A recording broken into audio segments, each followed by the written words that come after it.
everybody. Welcome back to the Michael Lofton Show here on Reason and Theology. I want to go over the question, who covered for Cardinal McCarrick? I have a presentation where we are going to explore this in detail. And the reason is because this doesn't appear to have been explored in detail as of yet, even though much of this information has been out there for several years. And I will bring it to your attention that it would seem a lot of this has just gone unnoticed.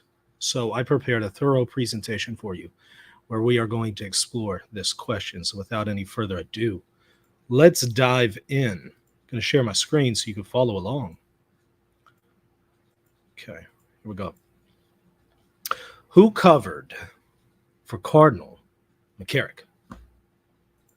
Now, of course, if you're not familiar, Cardinal McCarrick has been accused of all sorts of, very horrible things, all sorts of misconduct towards various people. A number of allegations have been brought forward against him. So much so that the Vatican actually laicized him not long ago.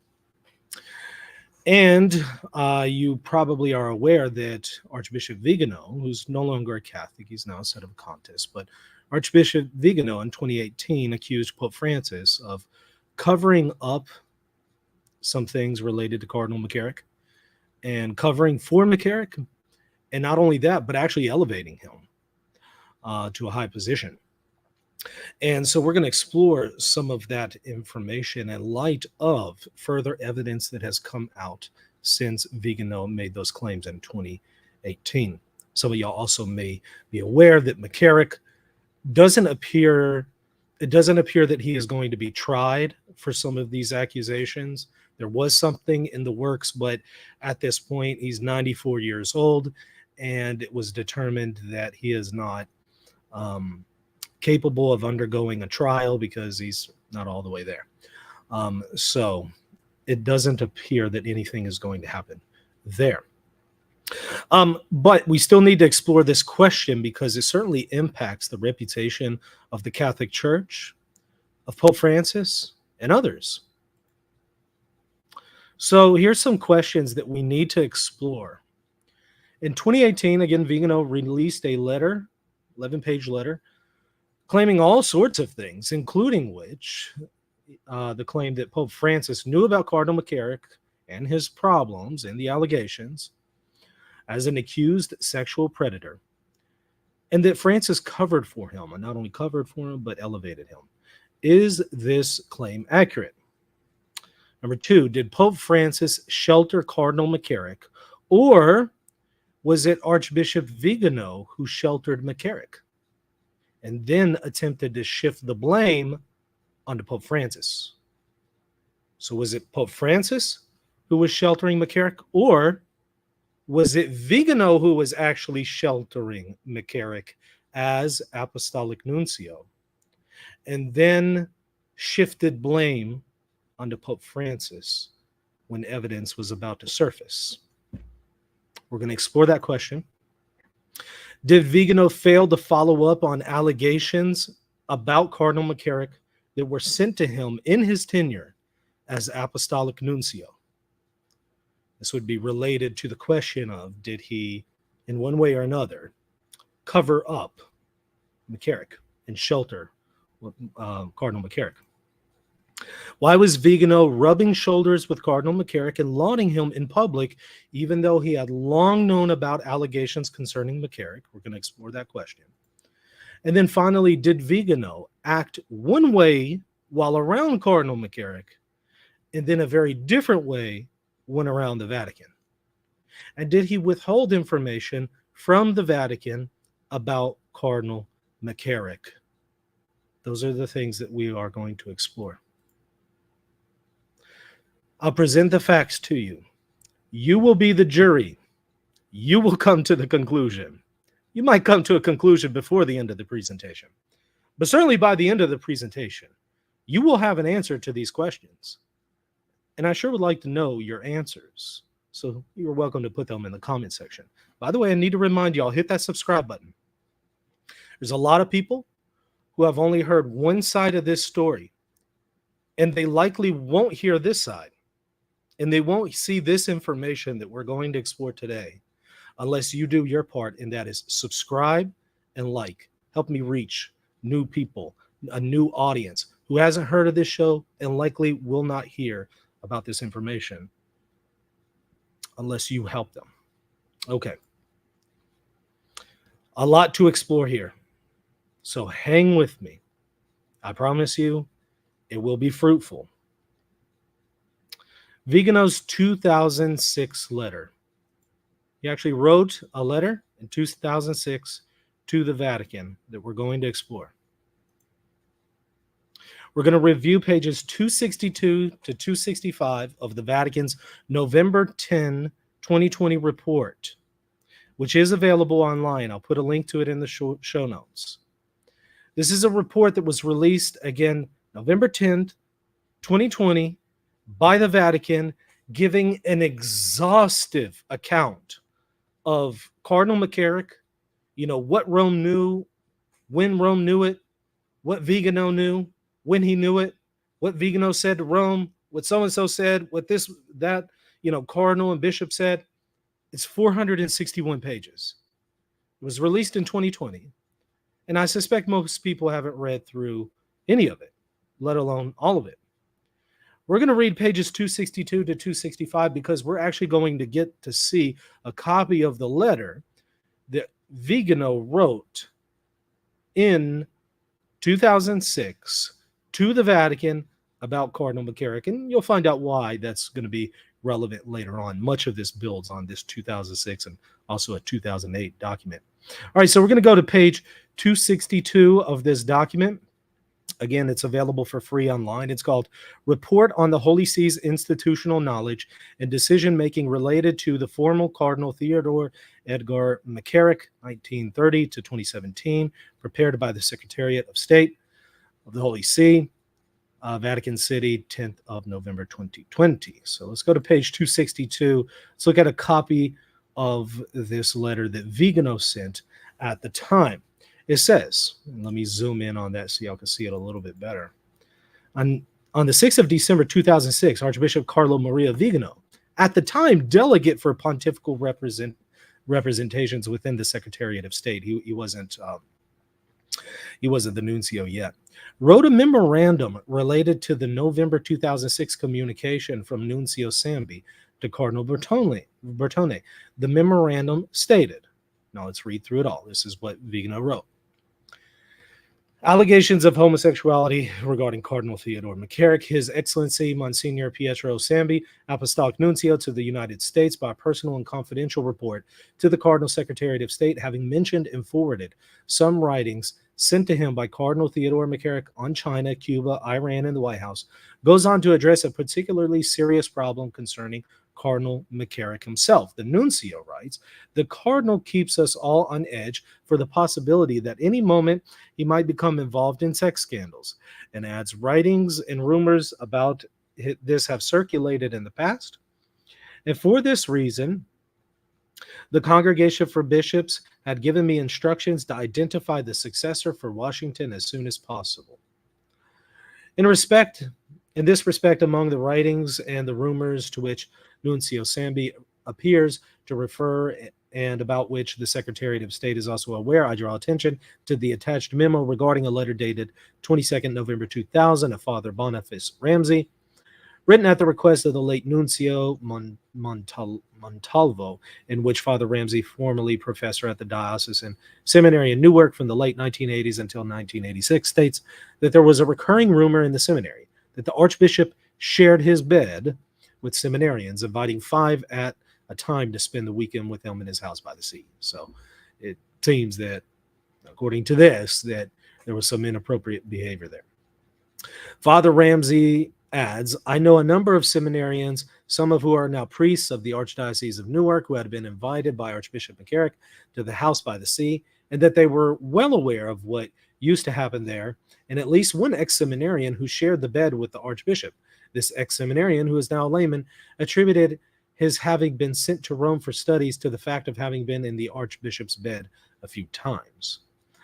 Nuncio Sambi thereafter transmitted the text of a memorandum of accusation against Cardinal McCarrick by 45-year-old priest number one, of another diocese reduced to the lay state after accusations of having abused minors. The document was delivered to the nuncio by the Most Reverend John J. Myers, Archbishop of Newark.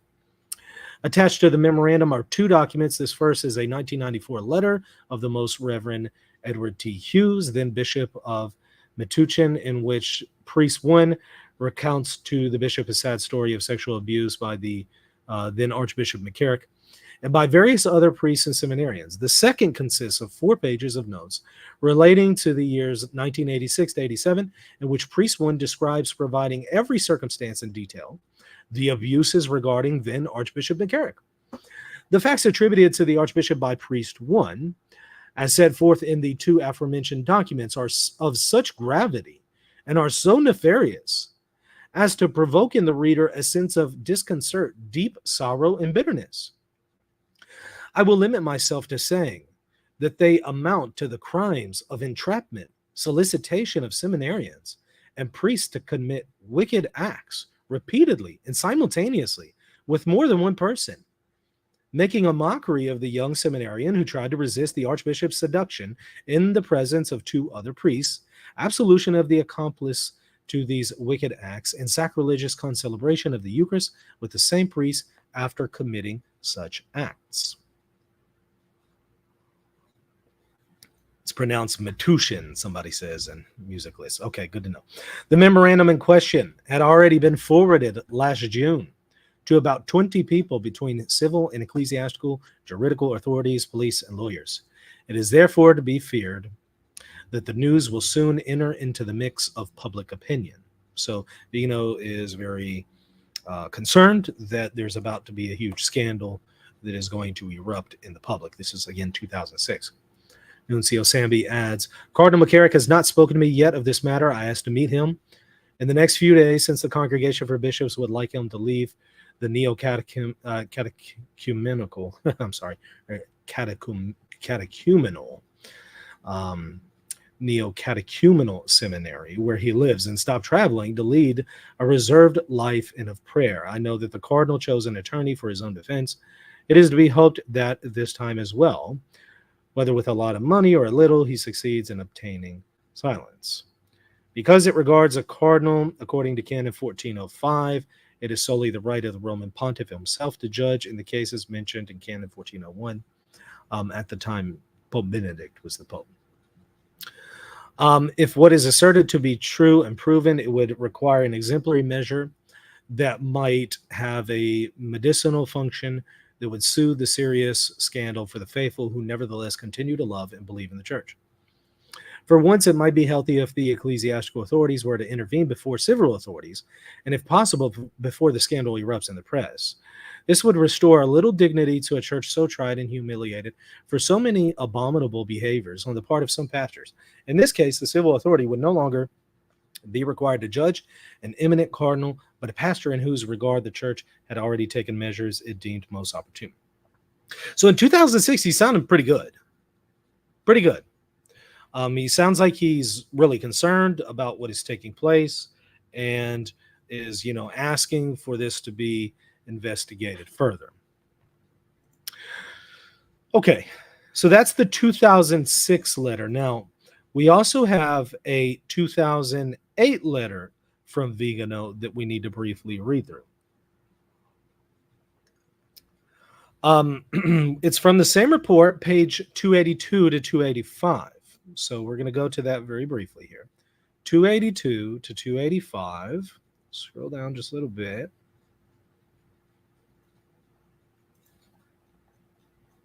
Again, this is the 2020 report. Here we go. Statement for Pope Benedict XVI about the pattern of sexual abuse crisis in the United States. This is Archbishop Vigano's memorandum in 2008, which contains some similar content to his 2006 memorandum. So this is to the Pope. Let's see. And by the way, it says Richard Sipe, former Benedictine monk, is a well-known psychiatrist with numerous publications on the sexual abuse of the clergy.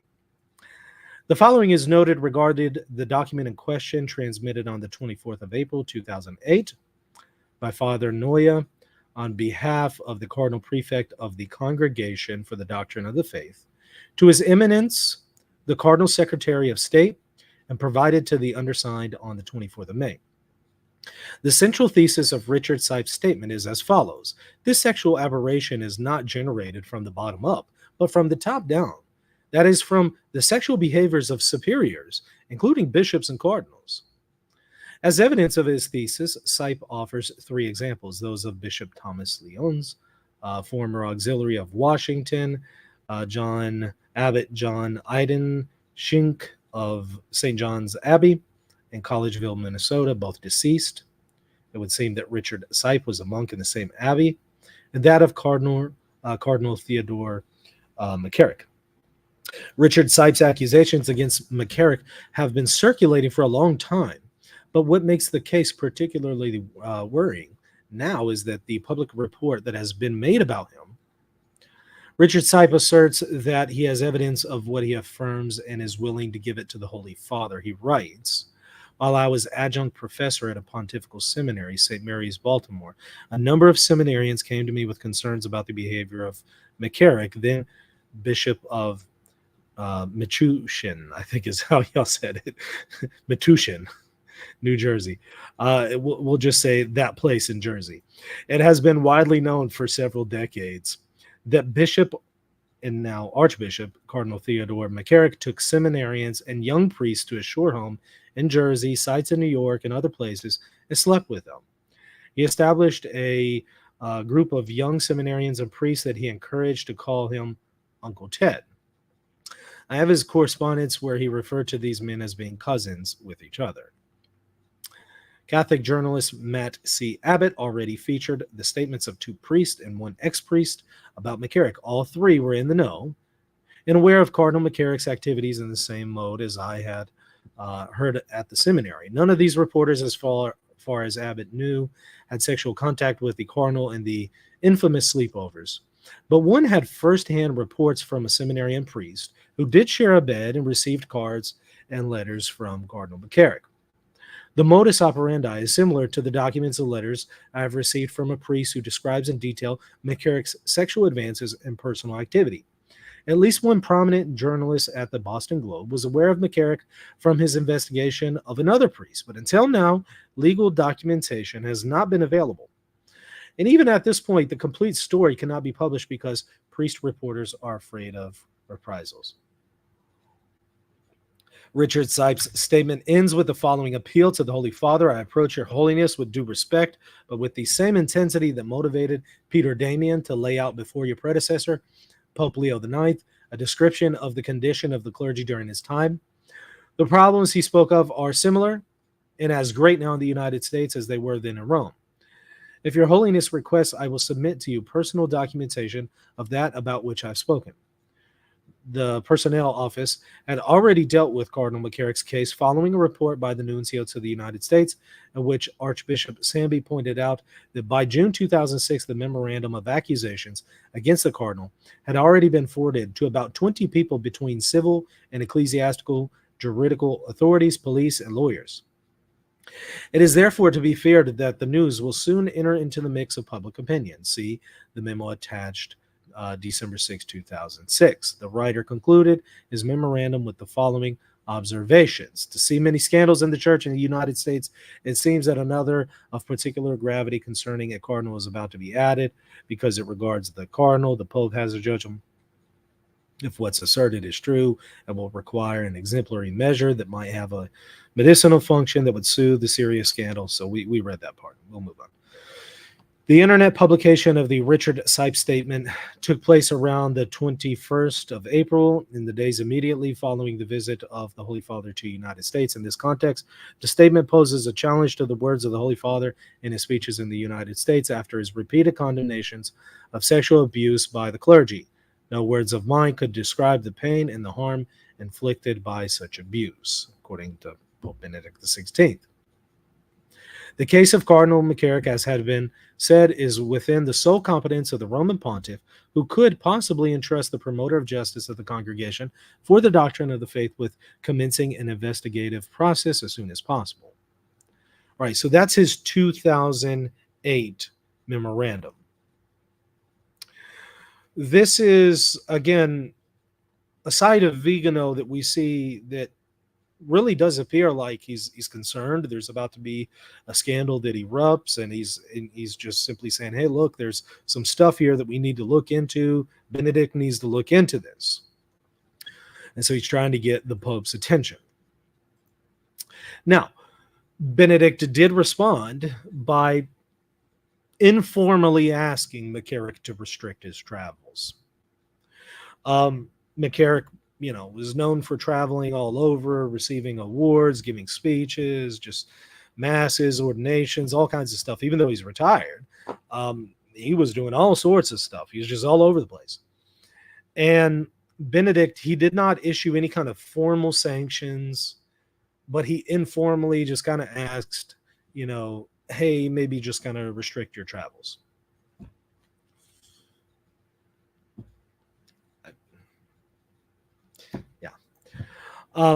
That's 2006. Let's move on to the next one.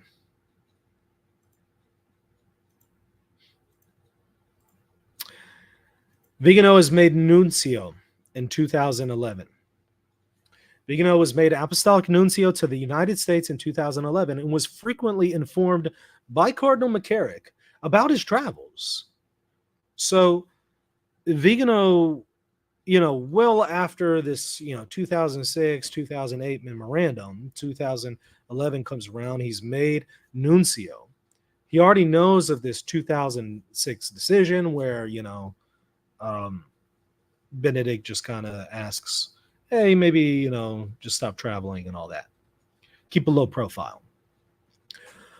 Well, whenever he's made a nuncio, he was informed by McCarrick about his travels extensively. And this 2020 Vatican report documents it in great detail. I'll just give you a couple examples, though. Page 12 of the Vatican report. So it kind of gives a summary towards the beginning if y'all want to read a summary of the document. And it says, let's see. Let me go to it.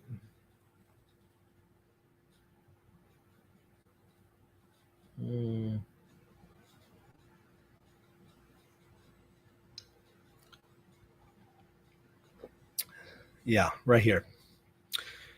Page 12, kind of towards the top. Once Archbishop Vigano was appointed nuncio to the United States in late 2011, McCarrick kept Vigano regularly informed of his travels and activities. So, Vigano is very well aware of what McCarrick is doing. He's, kept up to date by McCarrick. And of course, it gives you a section on it where you can read more about that. And it does describe it in great detail. Next, we see, let's see here. After he's made nuncio, we start to see the Vigano and McCarrick dynamic duo. From December 2011, Vigano is frequently seen rubbing shoulders with McCarrick at public events. We'll find out why that's important in a little bit, although you can already probably start to ascertain why that would be an issue, especially in light of what Vigano already knows and what he has already said back in 2006, 2008. The report actually documents some of this. Let's go to page 369 to 370 and read some of this together. So it's 369 to 370 of the 2020 Vatican report.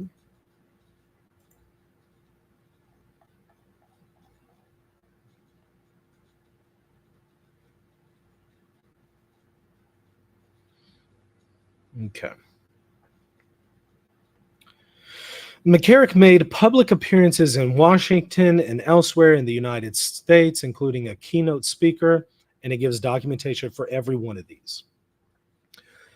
Keynote speaker on television, and as of recipient of awards, he also remained active in public ministry and gave invocations at major public events. It's documenting each one of these in footnotes. Nuncio Vigano was a host or a participant in some of these events. So they're kind of rolling together in some of these things. Vigano is there and is present for some of the addresses and events, for some of the schedule of Cardinal McCarrick.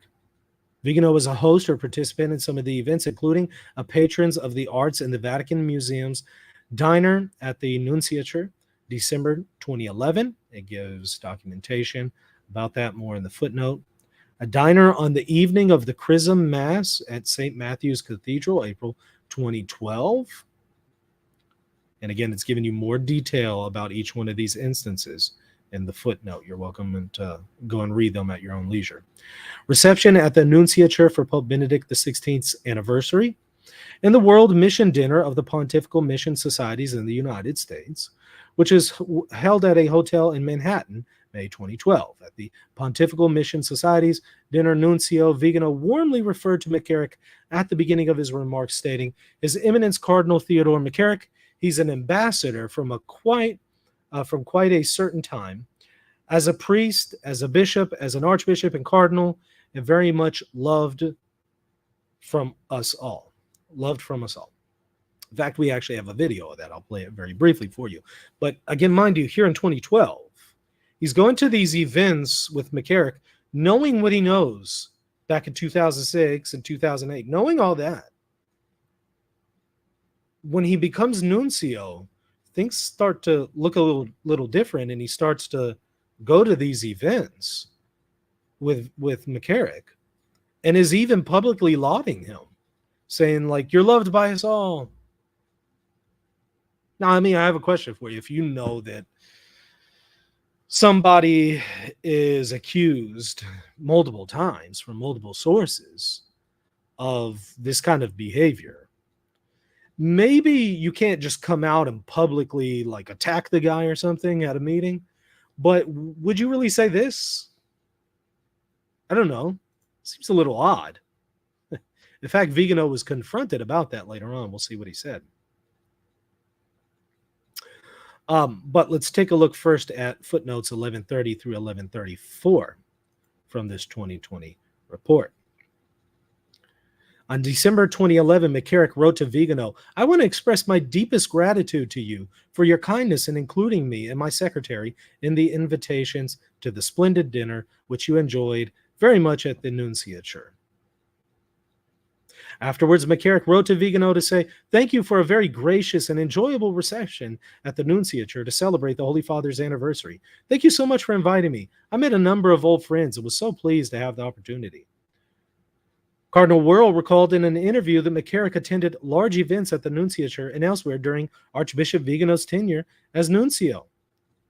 Shortly after the Manhattan dinner, McCarrick sent a letter to Vigano expressing his deepest gratitudes for your presence at the dinner, for the Mission Society. Your kind words and obvious warmth and graciousness were a very important factor in making their first annual dinner a real success. Now, again, I don't know about you, but if I'm having correspondence with somebody who's accused by multiple people of this kind of behavior, this isn't what I'm going to say to the guy. I'm probably going to just pull the guy to the side and say, look, we need to have a talk. Some people are making some serious allegations about you. I need an answer. What's going on here? I'm not going to, thank you so much. Your kindness. It was great to having you. Blah, blah, blah, blah. Oh, you're loved by us all.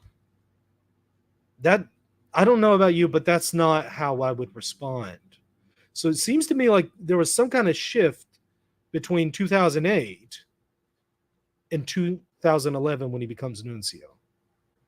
But this isn't the most important thing. I'm just kind of establishing some things before we get to the real substance here. But it is noteworthy. February 2012, Vigano and McCarrick are cordial, obviously, in their written responses. Let's look at a page 372, where you can see some of this. By the way, it notes McCarrick's schedule, very in great detail. The schedule that Vigano was well aware of.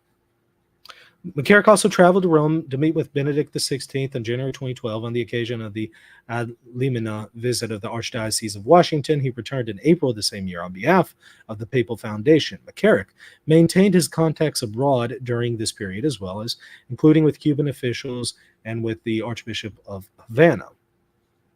Consistent with his approach during Archbishop Sandy's tenure as nuncio, McCarrick kept Nuncio Vigano informed of his activities. For instance, February 2012, McCarrick sent Vigano a magazine that featured on the cover McCarrick's appearance at a press conference related to anti-Muslim bigotry. McCarrick wrote to Vigano, "I would be delighted to chat with you at your convenience about some of these important interreligious activities that are going on in our country. There are certainly other more qualified than I to do it, but the fact of my participation in some of these areas is useful, I do believe." The following month, McCarrick sent Vigano a copy of an article McCarrick had offered that was published in The Hill, a weekly newspaper focused on the United States Congress. McCarrick also described his attendance at an annual luncheon hosted by John Bonner, Speaker of the House of Representatives, for visiting Prime Minister of Ireland, at which McCarrick gave the invocation and spoke of the blessings of freedom of religion and freedom of conscience. McCarrick stated that he had been seated at the table with the Irish Prime Minister, President Obama, and the Speaker. McCarrick wrote, "I look forward to continuing conversations with Your Excellency on all these issues, and as you know, I'm at your service in any way that I can be helpful." Nuncio Vigano responded to Cardinal McCarrick's letter by thanking him for the information, including the text of your invocation delivered at the luncheon honoring the Irish Prime Minister. Vigano stated, "Your Eminence, I'm very grateful for your thoughtfulness in this regard, and likewise would truly look forward to an opportunity after Easter, either here or at your Eminence's residence, to continue our conversation about such important current issues as freedom of religion and freedom of conscience." Now, again, I just have to ask, is that how you would interact with somebody accused of being a sexual predator? I mean, I'm not talking to them about freedom of religion and freedom of conscience. I'm sorry. We're going to have a different conversation. We're going to have a conversation about the accusations. We're not going to be laughing it up and, yeah, it's great to hope I get to see you at the luncheon. And yeah, let's talk about some theology and stuff like that.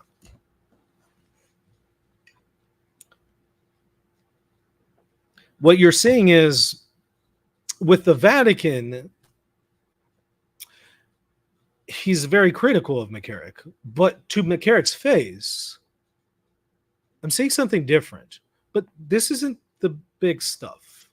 We're building up there, so hang with me. By the way, let me remind y'all, hit that subscribe button if you haven't already. Now, I know this is a lot of information I'm throwing out at you.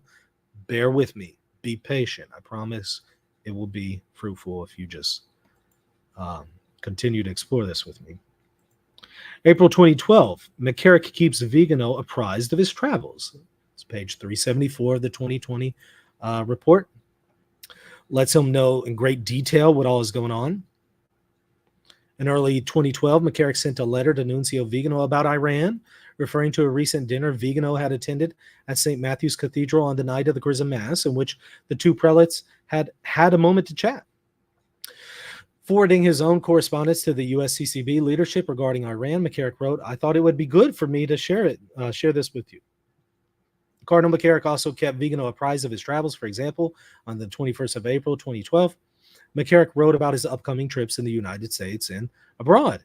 "In June, I began my travels again, heading for the Eucharistic Congress, at least to put in appearance for a few days from June 10th to the 14th, and I'll go to the bishop's meeting," and so on. So he's giving them, great detail about what all he's doing. And you'll notice, anytime Vigano talks to him, does he say, "Hey, wait, I thought there was that thing, from Benedict where you're to, kind of keep a low profile or something like that." Nothing. Interesting. The video where you could clearly see you know, Vigano being very, very cordial to McCarrick and saying you're loved by us all, despite the fact that he knows all of this information and had made all of these claims about him back in 2006, informed the Vatican and all that. Despite all that, here's how he is. Try that again. Hold on. Okay. Well, I guess I have to subscribe to them real quick to play the video. Hold on.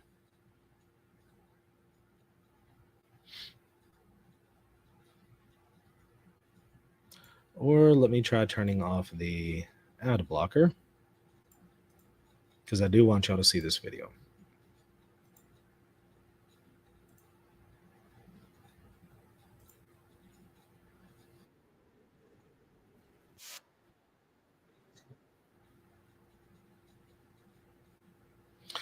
I'll put a link to it in the show notes where y'all can watch it. Let me share it. Y'all can at least hear it. Here present and guests been honored this evening as a pontifical ambassadors for mission. Which nice title. First of all, His Eminence Cardinal Theodore McCarrick. He's ambassador from quite a certain time as a priest, as a bishop, as Archbishop and Cardinal, and very much love from us all. Okay. Again, I'll put a link to it in the show notes. I've watched the video. It's clearly Vigano. It's obviously sounds like him and very much is him whenever you watch the video. I'm dealing with this ad blocker issue. So again, I'll put a link to it so you can watch it and fact check me there. But actually, you don't even have to, because Vigano doesn't even deny that video, by the way. He has commented on it. Here's his comment on that particular video when people raised concerns about, okay, well, this doesn't make sense because back in 2008 or in even 2006, you were warning the Vatican about this guy. But then whenever you become nuncio in 2011, it seems like all that just went out the window. And now you're cool with him and y'all are going places together and you're meeting up with him and y'all are just going back and forth in correspondence and, you know, buddies and all that. And then you're even lauding him in public. Again, this is not what I would say about anybody accused of sexual predation, whether or not I know if they've, you know, whether or not they've been convicted or not. If I know there's a lot of these accusations out there, I'm sorry, publicly, I'm not saying this. Now, maybe I'm not in a position to come out and say, you know, McCarrick, what are you doing here? You know, maybe I'm not in that position, but you better believe I'm not going to be saying, oh, you're loved by us all. Oh, let's talk theology. Sorry, this isn't how somebody would react. And again, this is 2012. Let's keep in mind the timeline here, because the timeline is going to be very important for his accusations about Pope Francis later on. But here's what he said in response. This is from NCR, where they asked him, okay, hey, this stuff is resurfacing. You know, this is after 2018. You said all this stuff, but then we're like finding this video footage of you, you know, lauding McCarrick, and some of the things you're saying isn't adding up. You know, what gives? He says, in response to that video, Vigano said, I was just at the beginning of my mission and no one knew about the measure. Cardinal W McCarrick knew because I already told McCarrick repeatedly about this measure taken by Pope Benedict. But I couldn't make the slightest impression that I had something against the Cardinal in public. Let me stop there. But in those private correspondences that he's having with him, whenever McCarrick is telling him he's traveling all over, is Vigano saying, hey, no, there's that thing with Benedict where you're not supposed to be doing this? Or is he just saying, oh, yeah, that's cool. Yeah. Hey, I'll see you at that luncheon. He says, so as usual on these occasions, I made an appreciation. Everybody loves you and so on. But this doesn't mean anything. It doesn't prove anything, he said. Again, this is just not the kind of behavior that you would expect from a person who is concerned about allegations of sexual abuse. And when confronted about it, because there's video evidence that he can't deny, he has to say something. And he's like, well, you know, I couldn't say anything. It's, you know, Okay, then don't say anything. Don't say anything at all. It would be better to just not say anything than to say this. It would be best to just say, maybe somebody else can introduce them. Right? I mean, this is not the big stuff. This is small compared to what we're about to see here in a few moments. Some very disturbing information. June 6th, 2012, McCarrick expresses to Vigano, listen to this, the willingness to be more secluded if Vigano desires it. You heard that right. McCarrick writes to Vigano, 2012. Vigano already knows about all this stuff back in 2006, 2008. Already knows. And he believes, hey, this guy is going contrary to what Benedict said, right? So here's an opportunity to say something. McCarrick brings it up. Hey, I'm doing all this traveling. It'd be nice if somebody else could do it. And if you want me to be more secluded and kind of go into a deeper retirement, I'm all for it if that's what you want. Vigano doesn't respond. This isn't the big thing. This isn't the big part. But we're getting there. We're building up. He has an opportunity to tell him, hey, no, you need to just go back and, follow what Benedict was telling you and not make public appearances. Vigano doesn't respond when he had an opportunity. Let's take a look at page 376 and the footnote from the 2020 Vatican document. 376. So scroll down just a little bit here.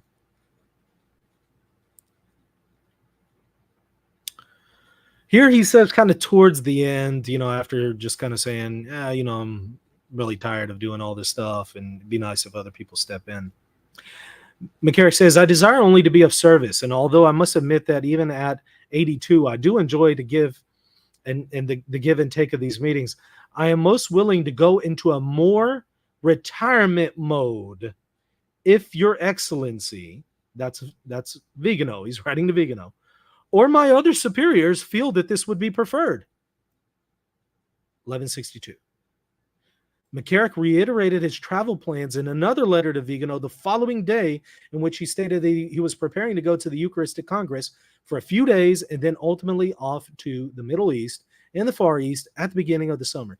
Did Vigano say, yeah, actually you need to follow that advice from Benedict? So, maybe Vigano's not man enough to just confront McCarrick about it. Maybe he's one of those people. Okay, so maybe it's like, McCarrick has to, start the conversation. Well, here he does, gives him an opportunity. It's set up on a tee for him. All Vigano has to do is say, yeah, probably best for you to kind of, go into a deeper retirement. 2012 doesn't take that opportunity, continues to move on with it.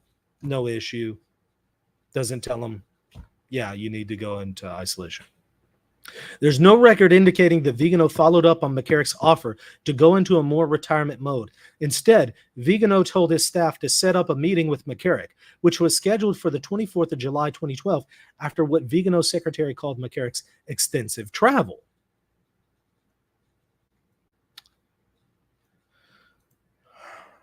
He had it set up on a tee for him. Didn't do it. Why is that? Now, we start to get into some of the bigger stuff here. Until now, what we've kind of seen are just kind of smaller issues compared to what we're about to see. I, again, want to remind you, I'll hit that subscribe button. We're going to take a quick break. We're going to meet back, and then we're going to dive into some of the heavy stuff.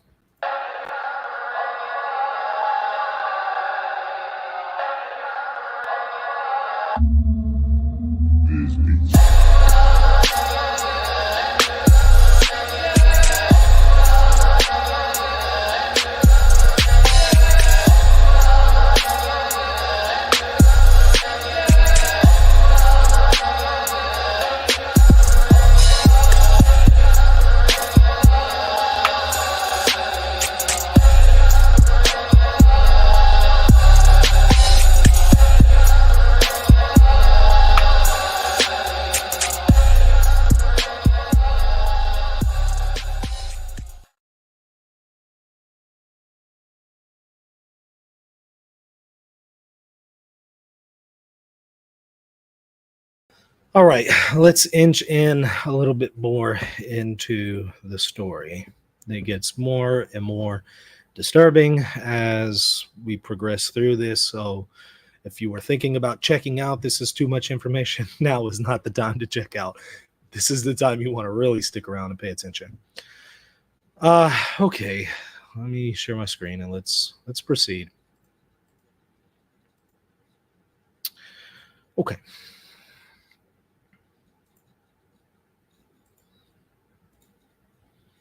So had it set up on a T, doesn't do anything about it.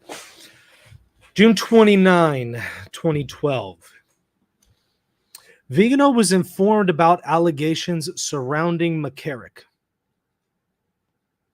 but does not appear to have followed up with the person who made the allegations. Page 377. On the 29th of June 2012, a parishioner in Maryland who identified herself by name and address wrote to a diocesan official in the Archdiocese of Washington regarding a number of issues of concerns to her. The letter, which was copied to Nuncio Vigano, described McCarrick as a predator who was retired for advocating homosexual civil unions on the radio in 2005 and was given an apartment at Redemptoris Moderate Seminary in Hyattsville, assigned priest secretaries, and free to roam the world seeking the destruction of souls. The letter did not provide any specifics and included nothing that had not been previously available on the internet. The parishioner quoted Richard Sipes' internet post from April 2008 and claimed that what was stated in the post regarding McCarrick had long been known to the Archdiocese, including during its fundraising campaigns. While there is a notation in Vigano's handwriting in the nunciature file stating that the letter contained serious accusations against McCarrick, there is nothing in the file to suggest that Vigano followed up on this letter by contacting the sender, McCarrick, the Archdiocese, or the Holy See.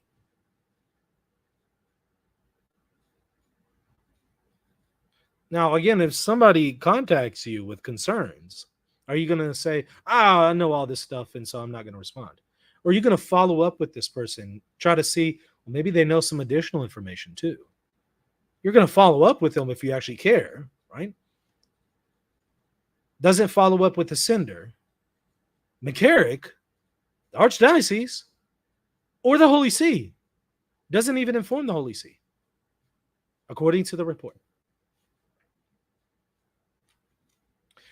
McCarrick and his IVE secretary came to the nunciature for dinner on the 24th of July, 2012, the following day.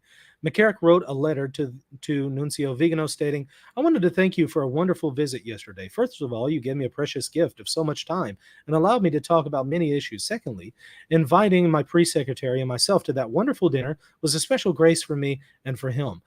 To be with you and your colleagues is a great honor, and I'm thankful for your kindness and letting us become part of your house. Now, wouldn't this have been an opportunity to say, hey, you kind of asked me about, should you be traveling? And I kind of feel like that whole thing with Benedict 2006 and some of these allegations, maybe you shouldn't. Maybe you should go into isolation. Maybe you should address these accusations. Let's talk about it, blah, blah, blah. As he often did in his correspondence to Vigano, McCarrick enclosed articles relating to world affairs of relevance to the church, on this occasion, the Middle East. Okay. Doesn't follow up. On July 24th, Vigano again wines and dines McCarrick, as we just saw.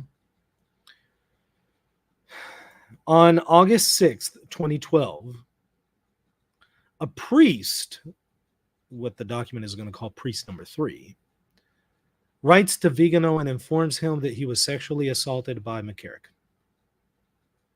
So again, August 6th, 2012. A priest comes forward, writes to Vigano, says, I was sexually assaulted by Cardinal McCarrick. Let's go to page 379, 378 to 379. In August 2011, Priest 3 filed a civil complaint in the Superior Court of New Jersey against the Diocese of Metuchen, the Archdiocese of Newark, and Bishop Butkoski. We'll see more about this a little later. Although the complaint did not name McCarrick as a defendant, the pleading described in explicit detail the 3 sexual incidents that involved priest 3 and McCarrick. So it gives detail about what happened. Neither the Diocese of Metuchen nor the Archdiocese of Newark forwarded the complaint to the nunciature or the Holy See. That's an issue as well. In March 2012, in the Jersey court, Priest 3 Council filed a certification signed by Priest 3 under penalty of law, which detailed the 3 incidents involving McCarrick. Priest 3's attorney also filed a 25-page psychological evaluation of Priest 3 that had been prepared by the Advent program based on 13 clinical assessments of Priest 3 conducted in May 10th, which also reportedly discussed the 1991 sexual incidents between Priest 3 and McCarrick. Once again, neither the diocese in Newark, the Archdiocese of Newark, sent the certification or the psychological evaluations to the nunciature or the Holy See. Another failure.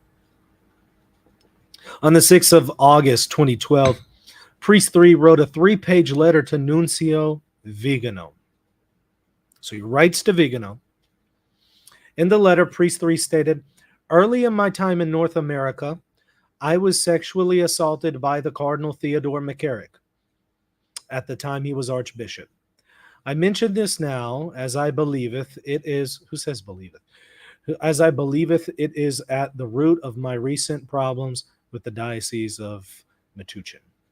Priest 3 stated that he felt that he had been falsely accused of financial mismanagement and that his transfer away from the Portuguese and Brazilian communities where he had worked for over 20 years was wrongful. Priest 3 wrote, "The diocese had only one goal in mind, and that was to sweep me under the church's rug and to make my life so miserable that I would not speak out against the sexual misconduct among priests, and in particular McCarrick and Bishop Butkoski." The priest continues, "What does it mean to be a priest in America? Evidently to serve God, and the church takes on different meanings. As a liaison between the Vatican and the churches here in America, you need to be consciously aware of the behavior among priests and the impact it has on the people they serve and guide. For a priest to be punished and admonished based on false allegations and speaking the truth about inappropriate behavior of sexual misconduct amongst priests is unacceptable under any standards. McCarrick was a sexual predator. As one of his victims, I saw firsthand what it was to be a priest in America." This is what, again, he says to Vigano. Priest 3 stated that his civil case was still pending, but all that I ask is that the Catholic Church operates with transparency and takes accountability for the actions of corrupt cardinals and bishops, not for my sake, but for the sake of the church and its parishioners. Priest 3 promised that no matter what the consequences are, I will go public with this information and demanded that these corrupt individuals be investigated. And when the time comes, I will take my case to the Congregation of the Doctrine of the Faith. Now, previously, when the other person wrote to Vigano, he doesn't follow up, doesn't send it to the Holy See, nothing. This guy writes to Vigano and says, "I'm about to go public no matter what." So Vigano knows, okay, I got to say something. The guy's going to go public. I will take my case to the Congregation of the Doctrine of the Faith. Priest 3 also told Nuncio Vigano, "I have many supporters, including Richard Sipe and members of the SNAP network, and we believe that the church should apply the same standards of decency to its cardinals and bishops." Priest 3 ended his letter as follows: "Any guidance you may be able to provide would be greatly appreciated. If needed, I can provide you with copies of my evaluation from the Advent program, my legal findings, and any other documentation I have to support the information I've provided in this letter." He's willing to even share the legal findings with Vigano. On the 13th of August, 2012, Nuncio Vigano writes to the Congregation for Bishops and to the prefect cardinal, I forget how to pronounce his name, Uye, we're going to say Uye, attaching Priest 3's letter of the 6th of August, 2012, as well as a copy of Cardinal Ray's 14th of June 2008 letter directed to Cardinal McCarrick. So he then sends the 2008 letter that he had previously sends that to the congregation, and sends the priest three's letter of the 6th of October 2012. Why? Well, the guy's saying, look, I'm going public. So he's got to say something. He's got to send something. Nuncio Vigano reported to the prefect that priest three's letter contained allegations regarding both McCarrick and Bishop Budkowski.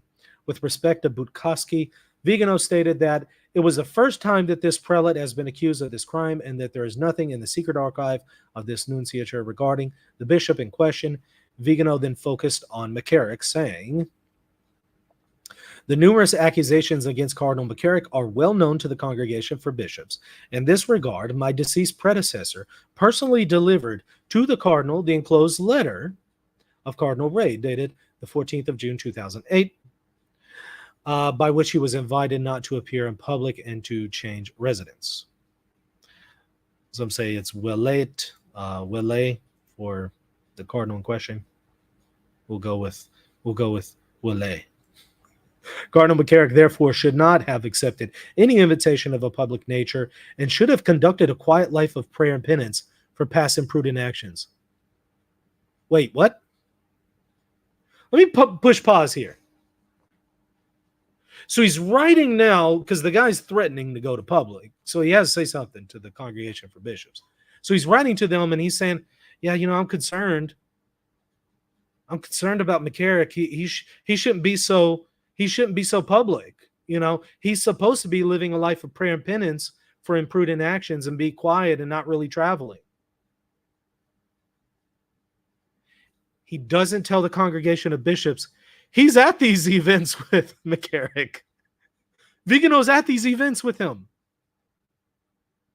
He doesn't tell them he had the opportunity to shut it down, because McCarrick actually brought up the topic, hey, do you want me to live a little bit more secluded? He doesn't tell them, I didn't really say anything. He leaves all that out. Does not tell the Vatican that information. He then says the Cardinal did not obey this advice. Even as regards his resident, by the way, notice at this time it's advice. Notice he's calling it advice at this time. That's going to be important later, because later on, Vigano, in retelling all of this, he's going to call it sanctions, like this is something official from Pope Benedict. At the time, however, he recognized what it was. It wasn't anything official from Benedict. Maybe it should have been, but it wasn't. It was advice. In hindsight, not a great move to just give advice. I'll leave it there.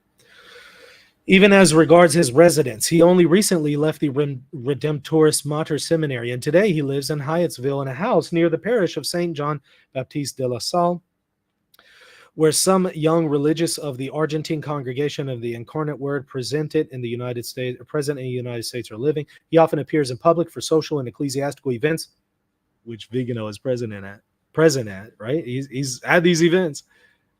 He often appears in public for social and ecclesiastical events with a private secretary who also acts as his chauffeur, affiliated with the same Congregation of the Incarnate Word. He therefore did not follow what was requested of him by Cardinal Ray to take up residence in a home for the elderly, perhaps one directed by religious sisters, or ask a monastery to take you in as a guest and participate in the community prayer, community meals. So he's saying this to the Vatican. Meanwhile, when he talks to McCarrick, he's not saying any of this to McCarrick. He's not saying, hey, McCarrick, why are you doing this? And when McCarrick brings it up, he still doesn't say anything.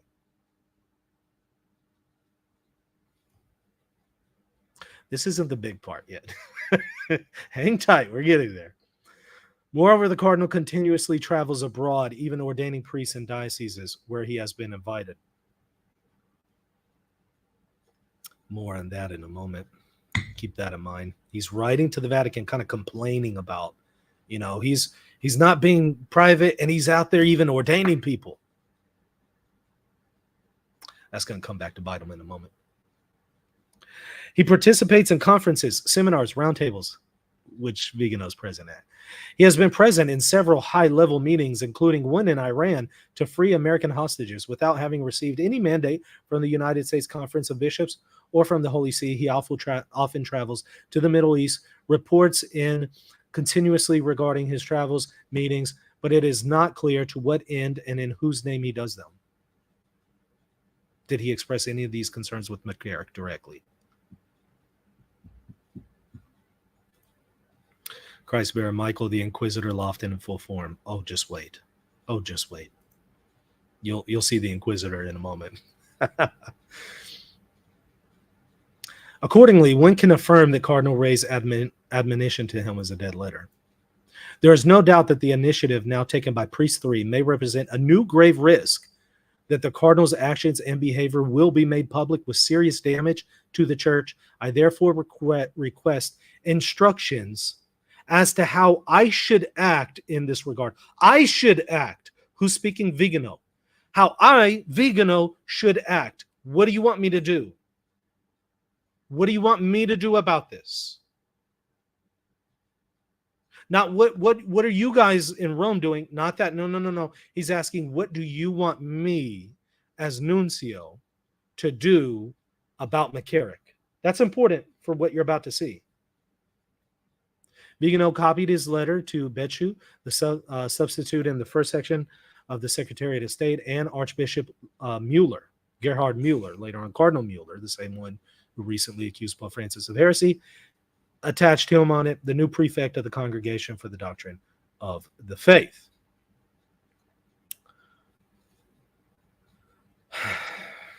The document notes some important points. Let's go to the relevant footnote. Let's see. Let me find it. Well, here's a couple questions I want to ask before we dive into that footnote. So again, to reiterate, when it's clear that McCarrick is about to be exposed publicly by a priest, Vigano forwards the letter to the Vatican on August 13, 2012, offers thoughts on McCarrick. But why didn't Vigano express concerns with McCarrick when McCarrick brought up retirement? Why didn't Vigano follow up with allegations previously sent to him? Why is he only now sending this to the Holy See, but he didn't send the other stuff? Vigano expresses bewilderment to the Vatican that McCarrick travels, but doesn't seem to do anything about stopping it when McCarrick brings it up to Vigano. Now, even this Vatican document notes Vigano didn't inform them that he was participating in some events with McCarrick when he wrote to them. So look at footnote 1178 to 1180 of the same report. 1178 to 1180. Let's read all three footnotes.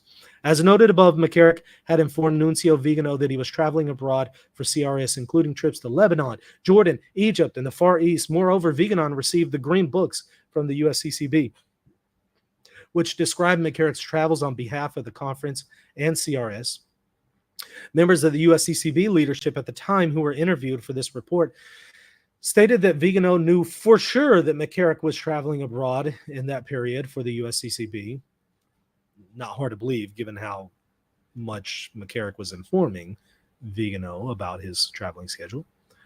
In his statement, Vigano wrote, "It was also clear that from the time of Pope Francis's election, McCarrick, now free from all constraints, had felt free to travel continuously to give lectures and interviews." Vigano did not discuss in the statement that he was aware that McCarrick was already engaging in these activities well before Pope Francis's election in 2013.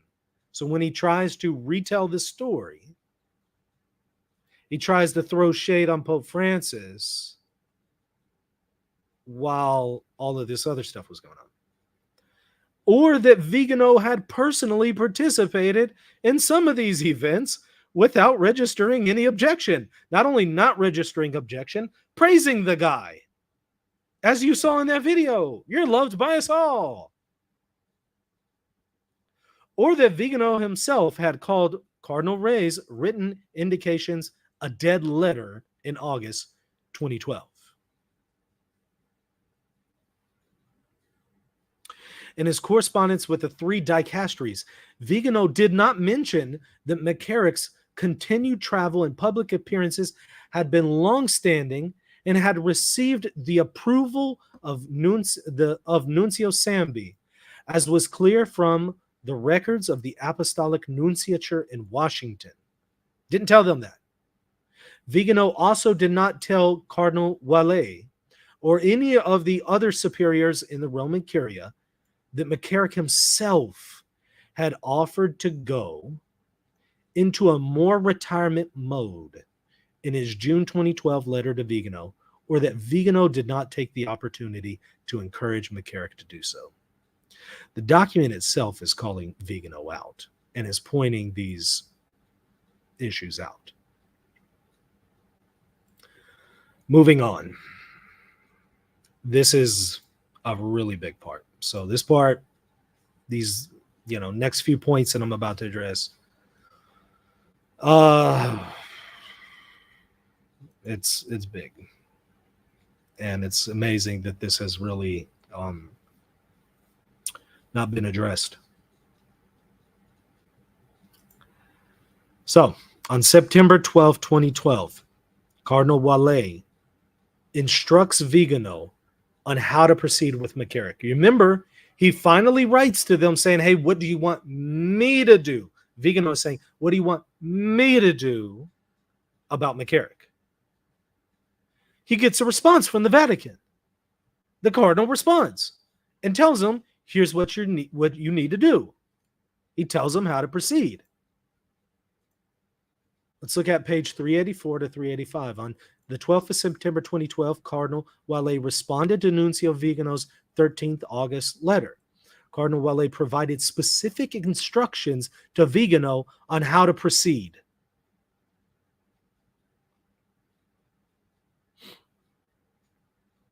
I thank you for the documentation courteously transmitted, which I have read with not a little concern. This dicastery considers it important as a first step that Your Excellency confidently verify the personality and reliability of priest 3 by inquiring of the Vicar General or Vicar for the clergy of the Metuchen, though without mentioning the accusations against McCarrick and Bishop Budkowski. Your Excellency should then reply to priest 3, requesting that he clarify his accusations against the aforementioned ecclesiastics in order to determine their truth or lack thereof. This is really specific. They're telling him really specifically, here's what you do. Go to the priest, follow up, find out what's going on. However, even in the event that priest 3's accusations against Cardinal McCarrick were to turn out to be unfounded,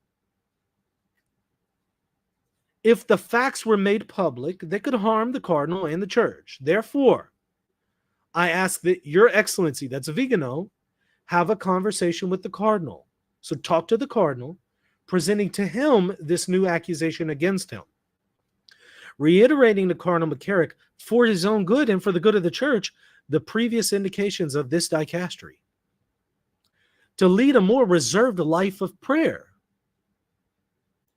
And not to accept public commitments.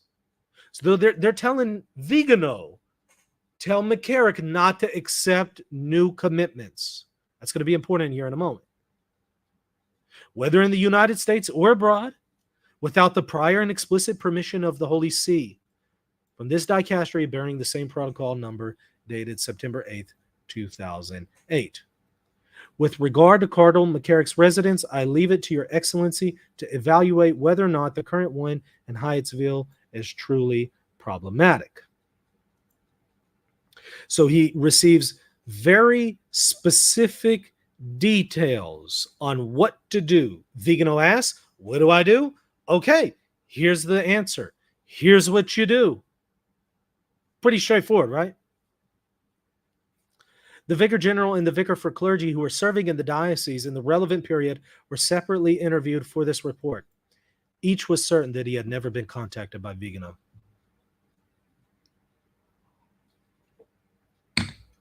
Vigano never did this. He never followed through with what the Vatican told him to do, according to this. Never followed up. Despite the Cardinal Walle's instruction that Nuncio Vigano replied to Priest 3, requesting that he clarify his accusations against the aforementioned ecclesiastics in order to determine their truth or lack thereof, Vigano never contacted Priest 3. Didn't contact the bishops, didn't contact the priest who made the allegation. In an interview, Priest 3 stated, "I never received a reply and I was waiting for one." Priest 3 explained, "I was always waiting and thinking that Vigano was going to contact me, but he never contacted me. I had written the letter, so I knew that I had provided him the information, but he never contacted me back. I felt that he should have responded to me because I explained that I had been mistreated."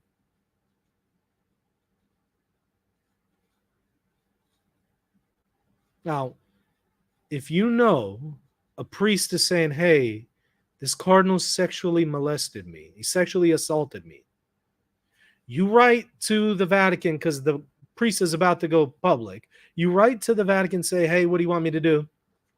Vatican writes back and says, "Here's what you do. You contact the bishop, contact the priest, find out what's going on, inquire, look into this, and give them specific instructions." And you just don't follow up with it? You just don't do it?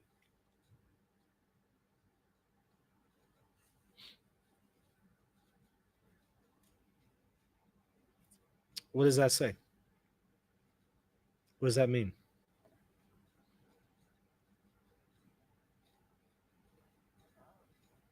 Priest 3 stated he was disappointed by Vigano's failure to respond and that he felt that the nuncio was not paying attention to something to me that was very important. In addition, notwithstanding Priest 3's offer to provide Nuncio Vigano with my evaluation from the Advent program, my legal findings, he's offering, "Hey, I'll tell you about the legal findings," doesn't follow up.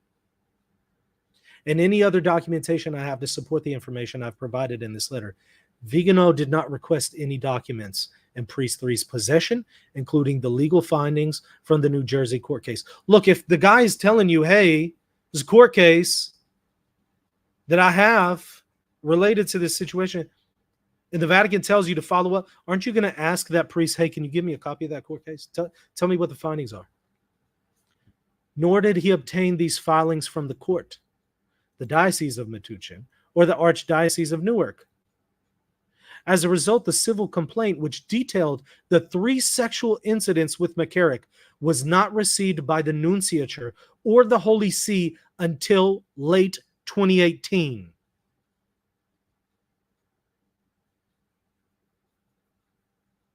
So in other words, the Vatican could have been informed about 3 sexual incidents with McCarrick well before 2018 if he had done what he was supposed to do. Curious, because in a moment we're going to see, shortly after this, Vigano accuses Pope Francis of trying to cover up what McCarrick did.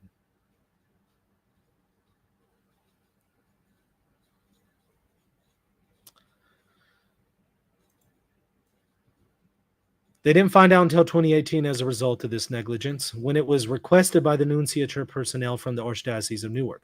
Vigano also did not request or receive the certification signed by Priest 3 under penalty of law in March 2012, which likewise described the 3 sexual encounters with McCarrick. Priest 3's certification is the first known signed statement by a victim accusing McCarrick of sexual misconduct.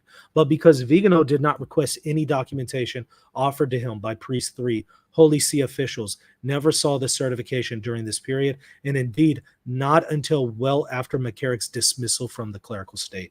After he had been dismissed, after he had been laicized, they then saw this. Instead of contacting the vicar general, the vicar for clergy, or Priest 3, Nuncio Vigano telephoned Bishop Butkowski, who informed Vigano that Priest 3 was neither credible nor reliable. There is no record indicating that Vigano reported Bishop Butkowski's statement back to the cardinal. Although Vigano knew of McCarrick's continued activities with the USCCB and CRS, including McCarrick's extensive travels overseas, Vigano never informed either the USCCB or the CRS leadership of the indications reiterated by Cardinal Wallet in September 2012. That part when he's telling Vigano, tell McCarrick to stop doing these travelings and these gatherings and all that. Stop. Don't do them anymore. He doesn't tell that to the USCCB, the CR leadership, none of that. For instance, Archbishop Kurtz, who was vice president of the USCCB from 2010 and 2013, and president from 2013 to 2016, stated Vigano never spoke to him about Cardinal McCarrick, and that there was nothing that came to my attention that prohibited McCarrick from traveling or suggested a prohibition, and Archbishop Vigano certainly never mentioned anything of that sort to me at all. There's also no record of Vigano having reiterated the indications to McCarrick, because you remember he's told by the Vatican, tell McCarrick to stop traveling. Doesn't tell McCarrick either, according to this. Or of having investigated the issue of whether McCarrick's residence in Hyattsville was problematic. Instead, McCarrick recollected that he and Vigano had only one significant conversation in which McCarrick himself broached the topic of whether his travel or other activity was inconsistent with the Holy See's desired approach. And, of course, Vigano doesn't tell him to stop traveling. McCarrick recalled in detail a meeting between himself and Nuncio Vigano that took place during the Fall General Assembly of the USCCB in Baltimore, Maryland in mid-November 2012. McCarrick had not forgotten that Cardinal Wuerl had received a telephone call from Vigano a few months before in which Vigano had expressed concerns about the men's discernment dinner that Archbishop of Washington had scheduled and at which McCarrick was to speak. McCarrick canceled the dinner at Wuerl's request, but was displeased with how Vigano had intervened in the matter, and particularly with the fact that he had used Wuerl as a conduit for his message. Accordingly, McCarrick approached Vigano at the Baltimore meeting, telling him, Excellency, there are a couple of things I want to talk to you about. So McCarrick goes to talk to Vigano and says, I have a bone to pick with you. Following lunch, the two met upstairs in Vigano's hotel room.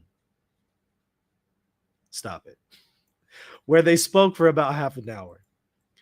McCarrick told Vigano that he was surprised and disappointed that he did not speak directly with me if he had some problem with me or what I was doing, and instead went behind his back to tell Archbishop Wuerl that McCarrick was doing too much.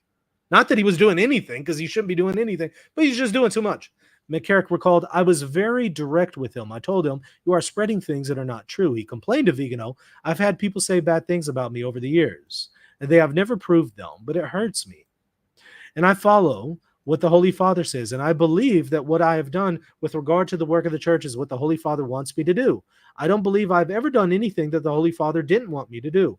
McCarrick stated that he told Vigano that he had always kept Nuncio Sambi fully informed, that he had kept Vigano informed as well. According to McCarrick, he told Vigano, if you have a problem with me, you should speak directly to me. This is a perfect opportunity for him to talk to him and say, hey, well, the Vatican did write to me and say that you shouldn't be traveling. McCarrick recalled that Vigano's reaction was to remain silent. Kind of a pattern that we've seen. And by the way, if you want to say, well, that's according to McCarrick. This incident is according to McCarrick, but everything else that we've seen is not. And so it actually seems to line up with a pattern that has already been established independent of McCarrick. When I said to him, Vigano said nothing, McCarrick stated that after this discussion, Vigano never said anything more to me. He never said I was doing anything wrong. He never did say anything to me about my conduct. Was there a failure here on part of Vigano to rein in Cardinal McCarrick? Following the meeting, McCarrick reported the exchange to Cardinal Wuerl, whereupon Wuerl stated that he had explained to Vigano his discomfort with being placed in the middle of such situations. McCarrick specifically recalled Wuerl reporting to him that he told Vigano, "I'm not Cardinal McCarrick's superior, I'm his successor." There's no evidence that Nuncio Vigano reported his meeting with McCarrick to Cardinal Wale, Cardinal Bertone, or Benedict XVI, and Vigano did not memorialize the meeting in the nunciature files. So there's no evidence that he provided to the nunciature files about having a conversation with McCarrick about what the Vatican told him to say. Nuncio Vigano also never reported this exchange with Cardinal Wuerl or to any Holy See official.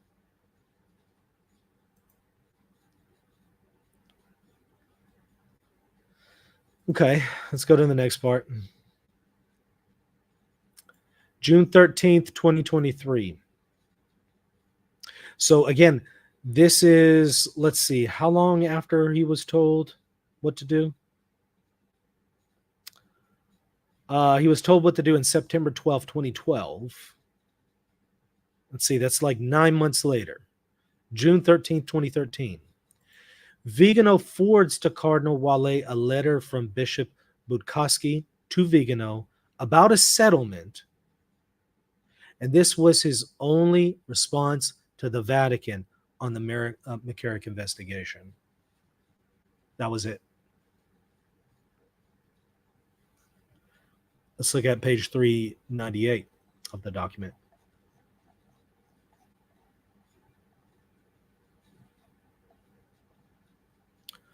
On June 13, 2013, Vigano wrote to Cardinal Wale forwarding Bishop Budkowski's correspondence from the previous month. Vigano's cover letter to Wale stated, "In follow-up to my letter on August 13, 2012, and your Eminence's letter, September 25th, 2012, I write to transmit for your information a copy of May 20th, 2013 letter by which His Excellency, the Most Reverend Paul Budkowski, Bishop of Metuchen, provided this apostolic nunciature with a copy of his May 17, 2013 letter of warning," or he writes warming, but he means warning, addressed to priest number 3. Bishop Budkowski begins by stating, "Now that the legal matters between us have been settled." So Budkowski has a settlement on this issue with an accuser, not admitting to guilt, but he has a settlement. He informs Vigano about it. Vigano then forwards that to Cardinal Wale, tell him, "Hey, there's been a settlement over here. You know, the bishop didn't admit any guilt, but there's been a settlement." This is all he told the Vatican. In his brief cover letter, moreover, Bishop Budkowski explains, "I also wish to point out that Priest 3's civil actions against me in the diocese, also groundless, was recently dismissed with prejudice by the civil court. The term with prejudice refers to a final and binding decision by a judge about a legal matter that prevents further pursuit of the same matter in court." So he doesn't send to them the findings of the other cases from Priest 3. He doesn't send that to the Vatican. The thing that he sends to the Vatican is something showing a settlement with Priest 3 in a different situation. And then, of course, cast doubt on Priest 3 and his reliability and his claims. This letter, which was not copied either to the Secretariat of State or to the Congregation of the Doctrine of the Faith, constituted Vigano's sole response to Wale's letter of the 12th of September, 2012. From September 2012 through the end of 2013, Vigano provided no other correspondence or documentation to the Pope or any dicastery of the Roman Curia regarding Priest 3. The prior allegations against McCarrick, the indications communicated by Cardinal Ray, McCarrick's view of the indications, McCarrick's residence, or any other related matter. Nothing. During the early papacy of Francis, which is again 2013, Vigano did not follow the instructions set forth in Wale's 12th of September 2012 letter, requiring that he gather information from the Vicar General or the Vicar Clergy of Metuchen about Priest 3, respond to the Priest 3's letter, or speak to McCarrick to reaffirm the indications. Didn't do any of it. Vigano also did not accept Priest III's offer to send him legal filings from his case against the dioceses, which included Priest III's sworn statement regarding the sexual incident at the beach house and the 2 sexual incidents at the Waldorf Astoria Hotel. Now I want to go and watch Coming to America, right? Good old Coming to America reference there. Because Vigano did not obtain the materials offered by Priest III, he never placed himself in a position either to evaluate them or to provide them to Cardinal Wallet or Pope Francis. So Pope Francis isn't being informed about any of this. Based upon the incomplete information received from Vigano, Cardinal Wallet, as the head of that dicastery with primary competence over the discipline of bishops, did not deem it necessary to raise with Pope Francis issues related to McCarrick or to provide the Pope with any memorandum or other writings regarding McCarrick. Why? Because Vigano never really provided anything substantive. Cardinal Wallet considered the 2008 Ray letter as a strong recommendation issued to McCarrick out of caution in light of old and unproven allegations. From correspondence received from Vigano in 2012 and 2013, Cardinal Wallet was aware that McCarrick was not following the prudential indications issued by Wallet's predecessor, but also believed that there had been no credible report of new or recent misconduct, nor of any sign of public scandal, which had been the primary rationale for the indications in the first place. In Wallet's estimation, the residence and activities of the long-retired cardinal did not rise to a level of requiring Pope Francis's involvement, just as it had not risen to the level of Pope Benedict XVI's involvement during Wallet's prior exchange with Vigano in 2012. Given that the indications previously transmitted to McCarrick were not juridically binding, Cardinal Wallet left the matter in the hands of Nuncio Vigano, much as Cardinal Ray had done with Nuncio Sambi after early 2009.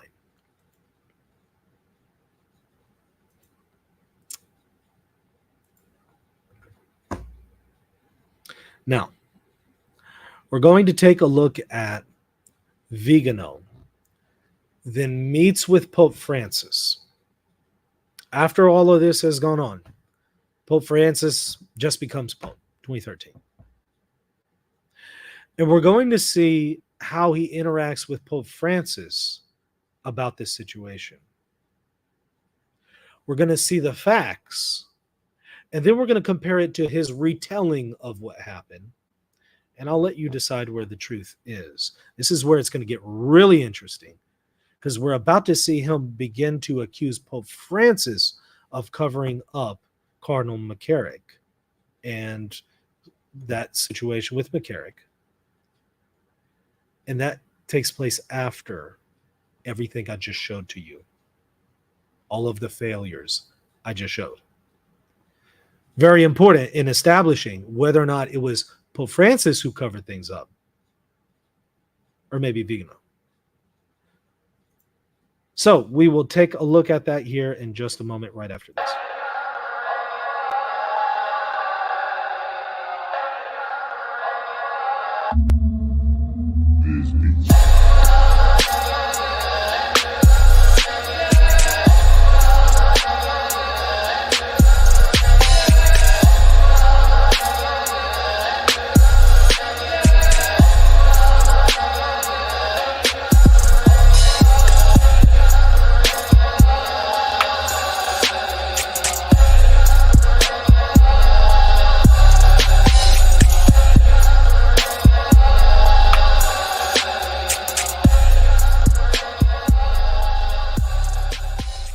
Have you ever heard someone say that Pope Francis denied the existence of hell, or Pope Francis worshipped an idol in the Vatican gardens?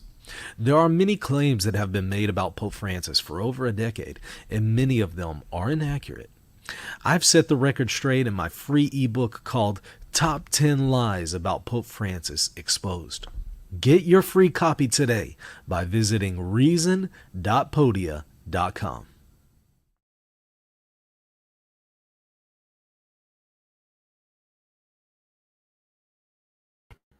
All right, this is where it's going to get really interesting.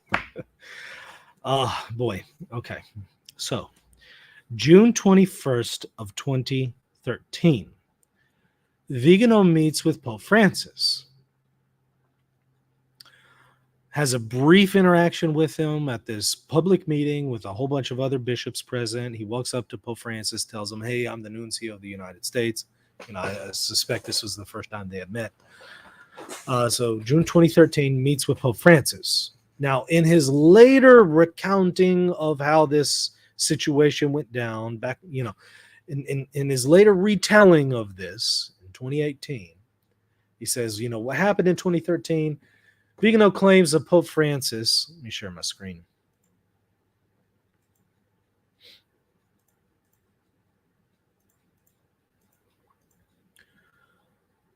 Concerning the first initial meeting with Pope Francis, very brief interaction, he claims of Pope Francis, "He immediately assailed me with a tone of reproach." This is in Vigano's letter that he writes in 2018, where he makes all these accusations against a lot of people, cardinals, bishops, and Pope Francis himself, accusing Pope Francis of covering up, for McCarrick, and not only covering up McCarrick, but promoting McCarrick. He says, "Francis immediately assailed me with a tone of reproach, using these words: 'The bishops in the United States must not be ideologized. They must be shepherds.'" Listen to what he's saying Pope Francis is assailing him with. These words: "The bishops in the United States must not be ideologized. They must be shepherds." You can see him say that in this letter. He says it in, let's see, page 6.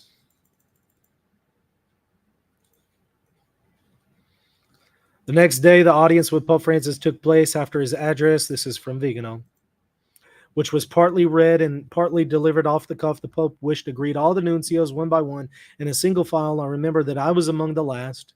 When it was my turn, I had just time to say to him, "I'm the nuncio of the United States." He immediately assailed me with a tone of reproach. Pope Francis is this mean, nasty ogre, using the words, "The bishops in the United States must not be ideologized. They must be shepherds." Of course, I was not in a position to ask for explanations about the meaning of his words and the aggressive way in which he had upbraided me. I had in my book a book in Portuguese that Cardinal O'Malley had sent to me for the Pope a few days earlier, telling me so he could go over his Portuguese before going to Rio for World Youth Day. I handed it to him immediately, and so freed myself from that extremely disconcerting and embarrassing situation. That's how Vigano tells the event went down. But surprise, surprise, they have video footage of what actually happened. and the video footage actually shows the interaction. And you tell me if what Vigano said there is accurate. And then we're going to take a look at how Vigano tries to re-explain it after he's confronted with video evidence that there's some discontinuity between his telling of the story and what the video shows. All right, so let's take a look at the video file here in CR. In an article, Archbishop Vigano responds to videos of papal meeting speech. Watch this. And by the way, let me make sure to share the audio so you can hear it.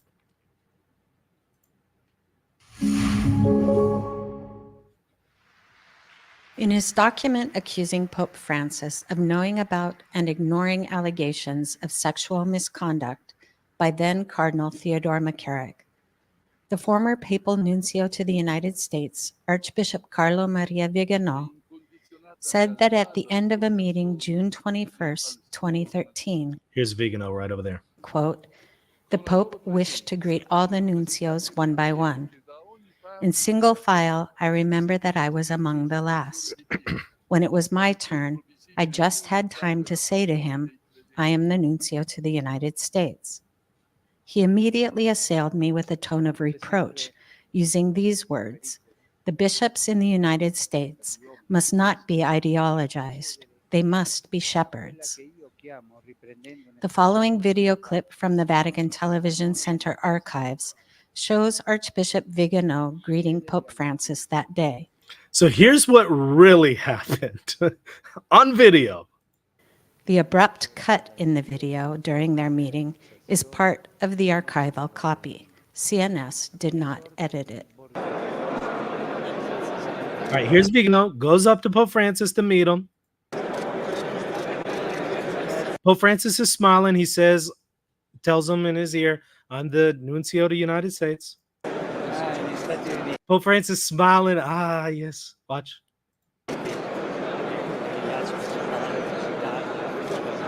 Smiling.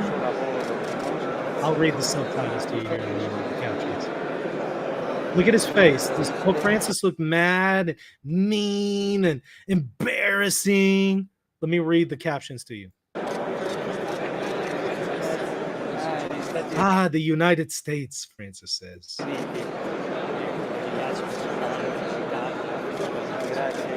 Thank you for your work. But in the United States, you need, and then it cuts out, right? Now, it stops there, but let me ask you, does he look angry? Does he look like he's screaming at him, assailing him, embarrassing him? No. In fact, we even see part of that conversation that Vigano mentioned. But that conversation that Vigano presents it as just being assailed and embarrassed, Pope Francis is really nice and calm voice and, United States, thank you. Bishops in the United States need to. Do you think that at that moment the camera shuts off and he goes, they need to stop it? Do you think he just changed all of a sudden? Well, the inconsistency here between Vigano's claim and what the evidence actually shows was brought to Vigano's attention. And here's how he now tries to shift it. Because you can't argue with video, right? So you have to spin it somehow. If you're dishonest, I guess. If you're honest, you would just say, hey, I'm sorry, guys. When it was my turn, I just had time to say, I'm the nuncio to the United States. He immediately assailed me with a tone of reproach using these words: the bishops in the United States must not be ideologized. They must be shepherded. Does it look like that's how he was talking to him? No. Vigano claimed that the Pope upbraided him with words and that he had hoped to extricate himself from an extremely disconcerting and embarrassing situation. The video shows what appears to be the beginning of a polite and warm conversation, but stops just after the introductions. For Archbishop Vigano, what was left out was crucial. It was cut just after the Pope's face became severe with me, he told the Register August 30th. Why has that been cut at that particular moment? Now, hold on, wait. I thought it was immediate that he started going after you. Now it's not. It wasn't immediately, okay? It wasn't immediate. It was after the video cut out, okay? It was then.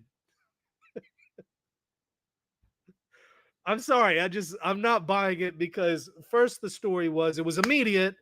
The video shows it's not immediate and it cuts off. And then now the story conveniently is, well, it's after that part that, the video cuts off. It's after that part. Why did they do that? Why are they covering it up?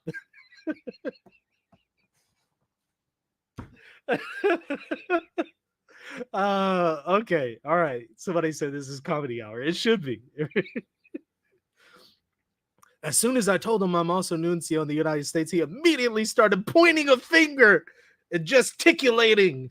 The cutting of the video at the crucial moment, he said, were reminiscent of a Soviet Union system. Oh, no, I'm not buying it, y'all. I'm sorry, I don't see that. I'll let you be the judge, though. As for me, I'm not buying it. But you notice, now, this seems a little petty, right? It seems like a small issue. Why am I even bringing this up? You know why? Because this is 2 days before his meeting with Pope Francis, where he allegedly tells him about McCarrick. Now, if you see that Vigano is caught exaggerating things or maybe even making things up or withholding information, and then changing his story whenever confronted with the facts. If you see him doing that about events 2 days before his meeting with Pope Francis, might he do the same with his retelling of that meeting with Pope Francis? At the time when he meets with Pope Francis in 2013, he tells other people, hey, the meeting went great. It was great. It was wonderful. In his retelling of the story in 2018, all of a sudden it's, oh, Francis was covering up for McCarrick and he was trying to test me out and blah, blah, blah. The story changes. We're seeing the story change in this situation with stuff that you can verify in video footage. That's why I'm showing it to you, because you can't argue with video. Did you see fingers wagging? And did you see him screaming at him, embarrassing him? No. That's video footage showing what he initially said here in 2018.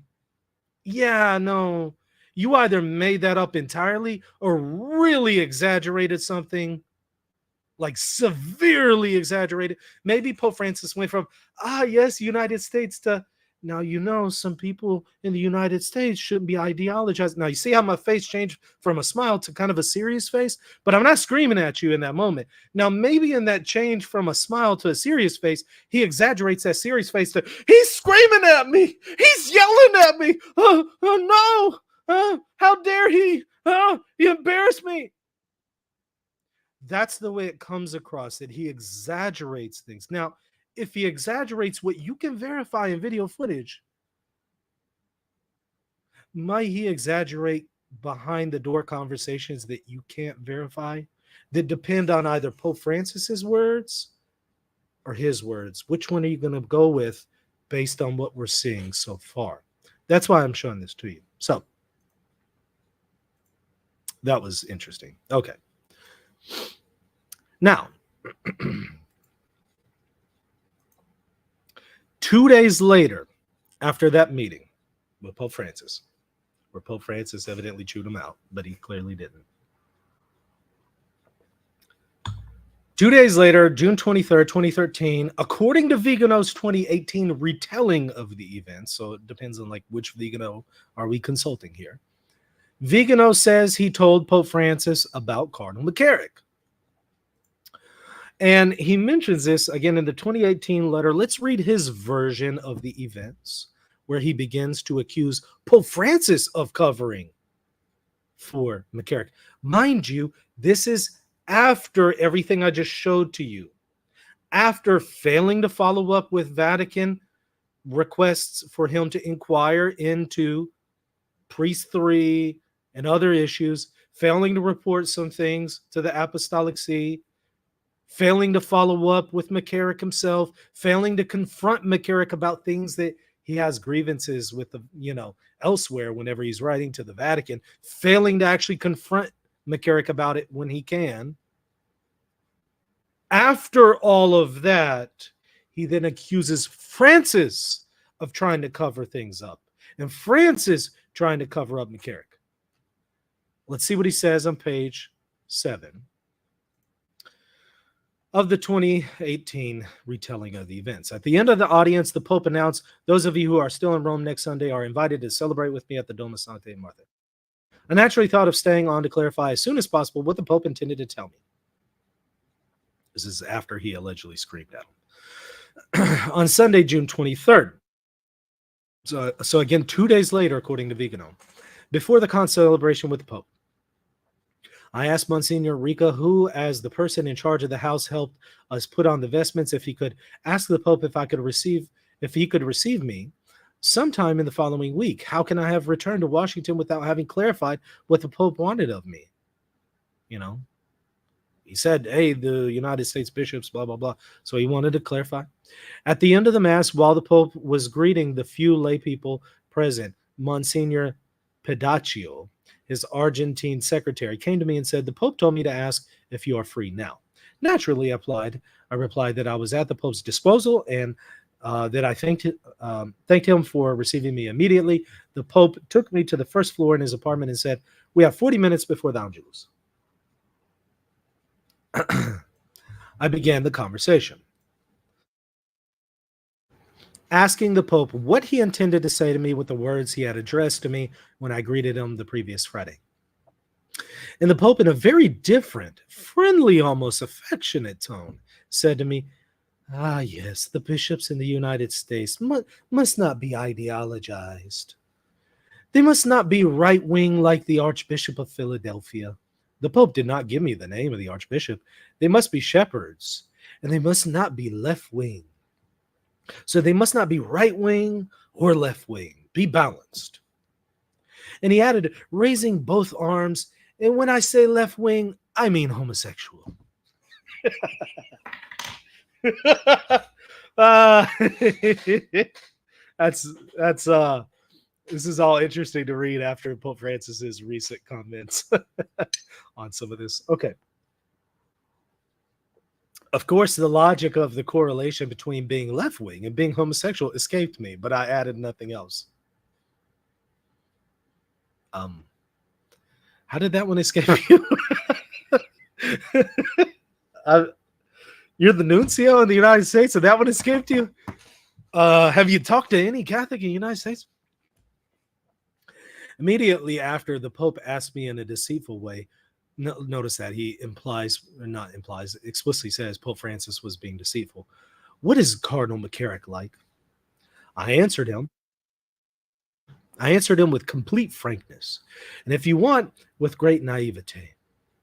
Holy Father, Vigano says, I don't know if you know Cardinal McCarrick, but if you ask the Congregation for Bishops, there's a dossier this thick about him. He corrupted generations of seminarians and priests, and Pope Benedict ordered him to withdraw to a life of prayer and penance. Compare everything I just showed you with this retelling of the story in 2013. The Pope did not make the slightest comment about those very grave words of mine and did not show any expression of surprise on his face, as if he had already known the matter for some time, and he immediately changed the subject. But then, what was the Pope's purpose in asking me that question? What is Cardinal McCarrick like? He clearly wanted to find out if I was an ally of McCarrick or not. Yeah. You see his retelling of the event, his retelling of this behind doors meeting that we don't have video footage of. When we have video footage of things, all of a sudden we see a very different thing than Vigano tells us. Conveniently, there's no video footage of this, so I guess we have to just take his word on it. Well, he then claims on page 9 that Pope Francis covered for McCarrick. Pope Francis has repeatedly asked for total transparency in the church and for bishops and faithful to act with parrhesia. The faithful throughout the world also demand this of him in an exemplary manner.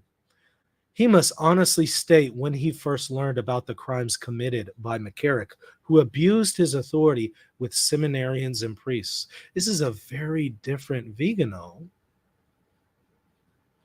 than the one that we saw who was nuncio between 2011 and 2016. This 2018 is a very different version of Vigano, and he's retelling stuff back when he was nuncio, but you can either take his word for it or you can fact check him. And when we fact check him, it ain't adding up. In any case, the Pope learned about it from me on June 23rd, 2013, and continued to cover for him. Now, honest question. Honest question for y'all. Based on what you've seen so far, is it Pope Francis who covered for McCarrick, or was it Vigano? Was it Pope Francis who sheltered McCarrick, or was it Vigano? Was it Pope Francis not being transparent with McCarrick, or was it Vigano? Did Vigano shelter and cover for McCarrick and then found out in 2018 there's about to be this huge investigative report on McCarrick that's about to be published, and oh no, they're going to show the fact that I didn't report a whole bunch of stuff and I was negligent and I didn't tell the Vatican about this and I didn't do what they told me to do. Let me shift the blame and blame it on Pope Francis. Is that what happened? I don't know. I'm asking you, do you think that's what happened? What do you think? Do you think that he attempted to shift the blame onto Pope Francis because he knew there's about to be a really large public report showing everything about what happened with McCarrick, and I'm about to be exposed because I completely failed to do what Cardinal W told me to do in 2012, and so I now need to shift blame onto Pope Francis to try to deflect? Is that what happened? I don't know. I'm asking questions. I'm not making any assertions. I'm asking questions. What do you think? Do you think it's Pope Francis? Did Pope Francis cover it up?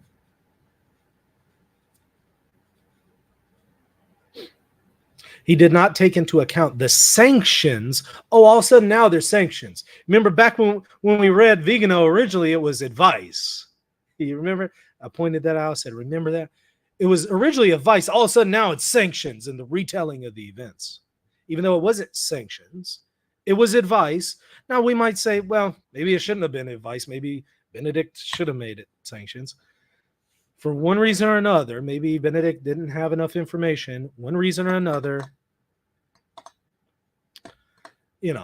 Pope Benedict just gave advice to not travel. Now, was it Pope Francis who failed to confront sanctions on McCarrick, or was it Vigano who failed to do that? Didn't Vigano have many opportunities? We're seeing plenty of events of where he's praising him in public at these events and has plenty of written correspondence with them. McCarrick even brings it up. Hey, do you want me to go into more of a secluded, more deeper retirement? And he doesn't do anything, doesn't say anything. Was it Pope Francis who didn't take into account sanctions, or was it Vigano who didn't do that?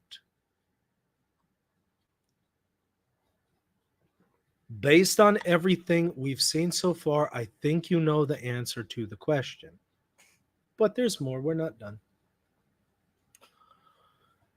He also says that Pope Francis made him a trusted counselor, which he didn't. And the Vatican 2020 document here refutes. By the way, I have a question for y'all. Why is it that this document has been out 4 years now and you're just now hearing about this? Just asking. This likely is the first time you've heard about it, right? Ask questions. Think critically. All right, well, let's continue. By the way, before we continue, I want to remind y'all, hit that subscribe button and the like button. There's a lot of people who likely won't see this video unless you do your part. Hit subscribe and hit the like. Oh, Yana, can you please summarize what has been said so far? Well, what we've seen so far is time and time again, we see, well, in 2006, 2008, Vigano seems to be concerned about McCarrick. All of a sudden, there's a radical shift with Vigano in 2011 when he becomes Apostolic Nuncio. And those concerns go out the door. And all of a sudden, he becomes friend and buddy-buddy with McCarrick. And they're hanging out and they're going places, even though Vigano knows that, yeah, Benedict told him not to travel, not to do any of this. Well, he still has no problem. He knows all about McCarrick's schedule. He's fully apprised. He's, giving them attaboys and, hey, I'll see you at the next one. And, they're chopping it up and having a great time. And they're having theology discussions. They're not talking about allegations against McCarrick. McCarrick's even saying, hey, I kind of feel that I'm retired, but I could be a little bit more retired. If you don't want me to be in the public eye, just let me know, Vigano. And Vigano doesn't do anything about it. But then he writes to the Vatican, oh man, McCarrick, he's just way too active out there. But he doesn't do anything about it himself when he has an opportunity to do something. So he presents one thing to the Vatican, another to McCarrick. He then writes to the Vatican about new allegations made known to Vigano. He then writes to the Vatican, hey, what do you want me to do about these allegations? The Vatican says, here's what you do step by step. Vigano doesn't do any of it. Doesn't do it. Does not do it. Does not follow up. Does not inquire. And as a result, the Holy See was not informed about very critical information about McCarrick. So then, whenever he knows, by the way, he meets with then Pope Francis in 2013, says that he told him all about McCarrick, but now we're seeing, yeah, it doesn't really appear that he's very credible in what he's said. And he then accuses Pope Francis of the one covering up for McCarrick. But it turns out what we're seeing is there's a whole lot of covering up going on, but it ain't by Pope Francis. So that's what we've seen so far, to summarize 2 hours. But you need to go and watch those 2 hours. I do all the footwork there. Now, Pope Francis denies Vigano's side of the story. Let's take a look at page 13 of the Vatican 2020 report.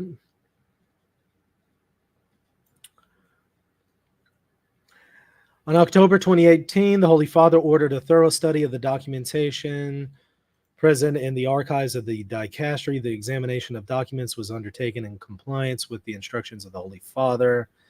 The report is based upon a review of all relevant documents.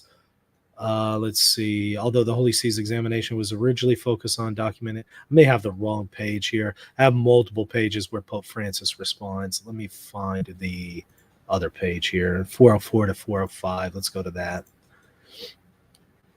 404 to 405 has Pope Francis and his side of the story about that 2013 meeting that took place behind closed doors.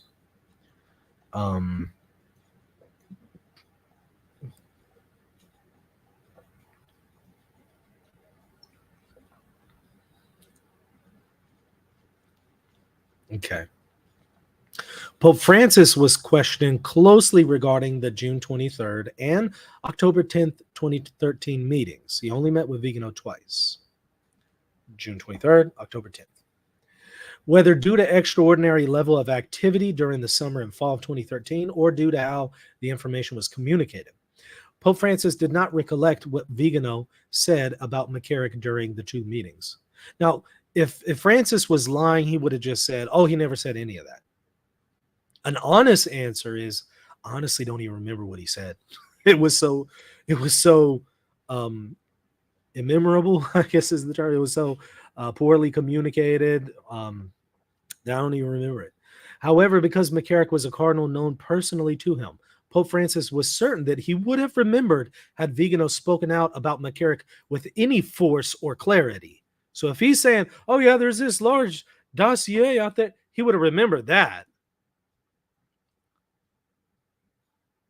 Pope Francis was also certain that Vigano never told him that McCarrick had committed crimes against any person, whether adult or minor, or described McCarrick as a serial predator, or stated that McCarrick had corrupted generations of seminarians and priests. Prior to the allegations made known to the Archdiocese of New York in 2017, the Pope was never informed by anyone that McCarrick had sexually abused or assaulted any person irrespective of age. He was informed in 2017. By the way, in the spin that Father Gerald Murray tries to put on this whole document, on the papal posse on the world over, he completely must have missed that part or didn't read this, because he tries to say, oh, well, the document says that, Pope Francis wasn't made aware until 2018, but my own Cardinal Dolan told him in 2017 about it. Yeah, the document says that. So what's weird is he does Vigano-splaining in that video. This is Father Gerald Murray on the Papal Posse. Does some Vigano-splaining and doesn't seem to have his facts straight. Maybe he didn't read the document. Maybe he read somebody else's summary or retelling of it. But I point this out because it completely contradicts the way Father Gerald Murray presented it to everybody on EWTN. But that's a side issue. That's a whole nother, and do a whole show on engaging their assessment of this or lack thereof. Anyways, Francis wasn't made aware until 2017. Why? Because Vigano didn't follow up with the 2012 instructions that he was given by the Vatican. Examination of Holy See files revealed no record that Nuncio Vigano ever communicated with Pope Francis about McCarrick in writing, whether before, between, or after June and October 2013 meetings. Has Vigano provided anything in the last 4 years showing otherwise? There is also no other summary or memorandum of the one-on-one meetings between Pope Francis and Vigano. Vigano never reported any interactions with the Pope regarding McCarrick to the Secretariat of State or the Congregation for Bishops or to Cardinal W. Now, look, if you're meeting with the Pope to tell him, hey, there's this, really bad sexual predator in the United States where I'm Apostolic Nuncio, you need to look into this. Wouldn't you tell the Congregation for Bishops, Cardinal W, somebody, Secretary of State, wouldn't you tell them about this? Report this? The only report that we have, he gave to, I think it's Cardinal Ray. We'll see it here in a moment. And he just says, oh, it was a great meeting with Pope Francis. Oh, it was a great meeting. It went really well. Not this retelling of the 2018 retelling. He also left no trace of either the June 2013 or October 2013 meeting with Pope Francis in the files of the Apostolic Nunciature. Although there are no written accounts of the June and October 2013 meetings, several witnesses recall that Vigano expressed satisfaction with the selection of Pope Francis as Pope during this period. So he's all on board Pope Francis.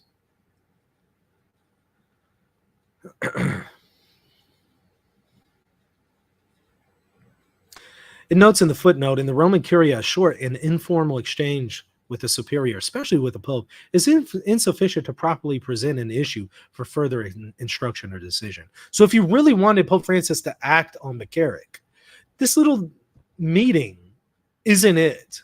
This isn't how you get a Pope to act. Vigano's decision not to follow up in writing after his meeting with Pope Francis in 2013, he didn't follow up with Pope Francis. Hey, what you doing, Pope Francis? Even though Vigano had full access to the McCarrick files held in the nunciature, stood in contrast to his approach in December 2006 and 2008 when he wrote memoranda about allegations against McCarrick that were transmitted to his superiors through proper channels, which is why I asked the question, what happened to Vigano between the years 2008 and 2011? In 2008, when he's warning about McCarrick, what happened between that Vigano and the 2011 Vigano, who becomes nuncio, doesn't really care what is going on with McCarrick, doesn't confront McCarrick, doesn't really follow up with directives from the Holy See on what to do about McCarrick, doesn't tell the Vatican that he's rubbing shoulders with McCarrick, leaves a lot of stuff out. What happened? I'm seeing two different Viganos. The 2006 and 2008 Vigano seem to be concerned about sexual abuse. The 2011 Vigano, 2012 Vigano, 2013 Vigano looks a little different.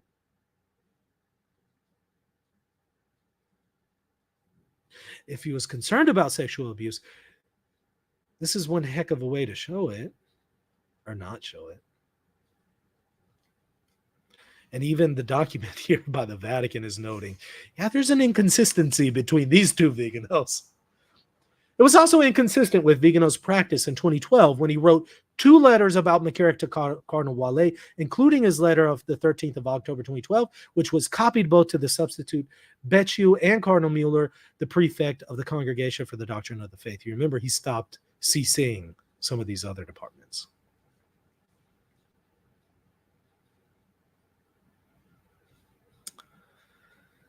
So it continues.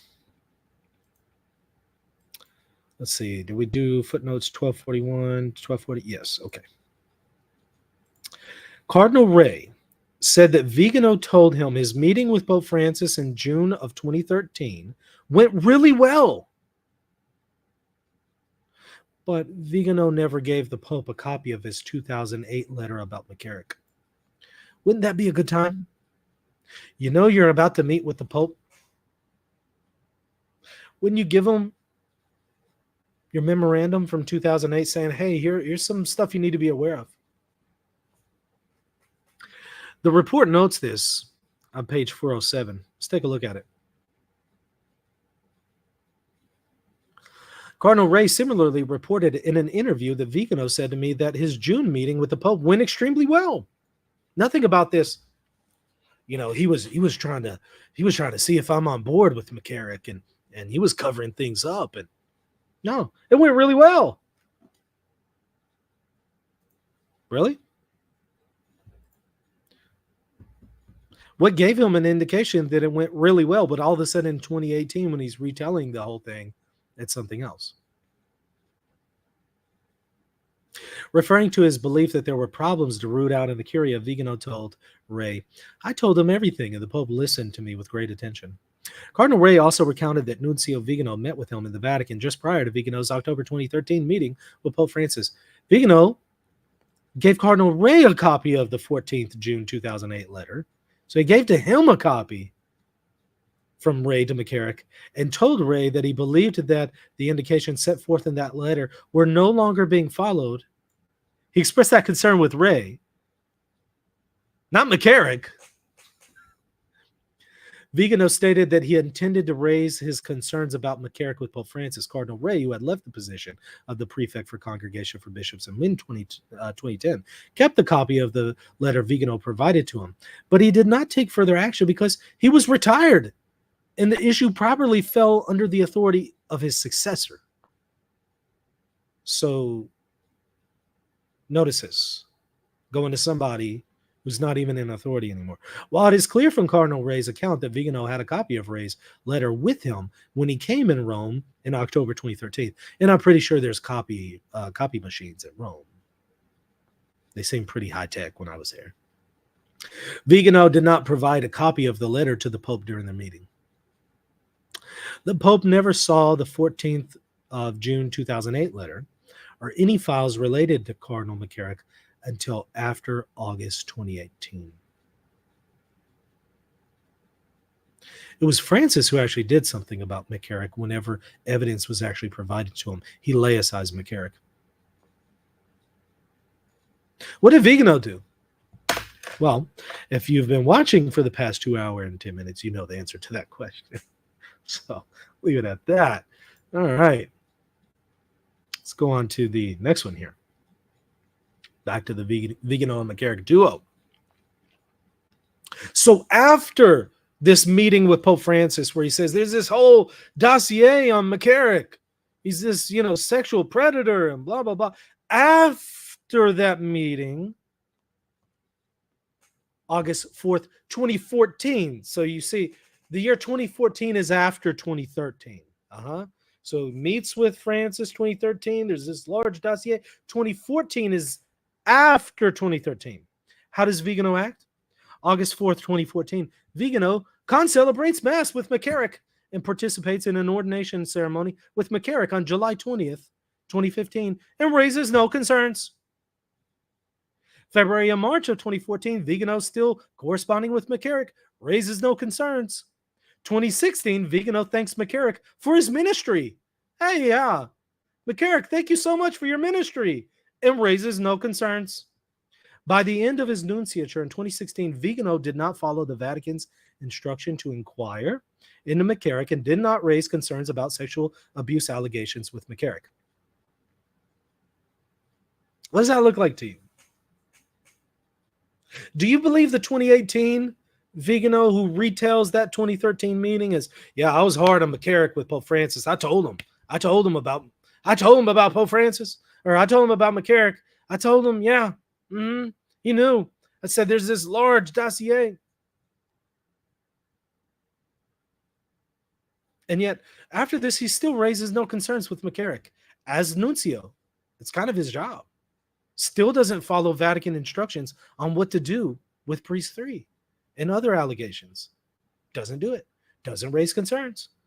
Out there concelebrating mass, participating in ordination ceremonies, still corresponding, raising no concerns, acting like everything's cool. Now, with a person that you believe is a sexual predator, is that how you would interact with them? Honest question.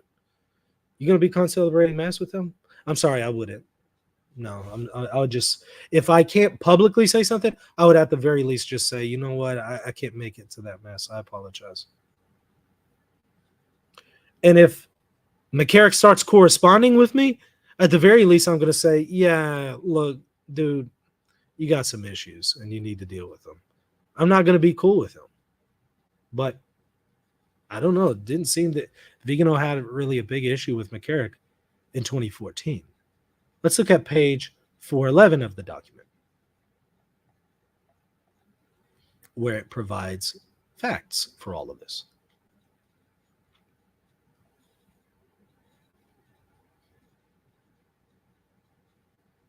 Let's see here.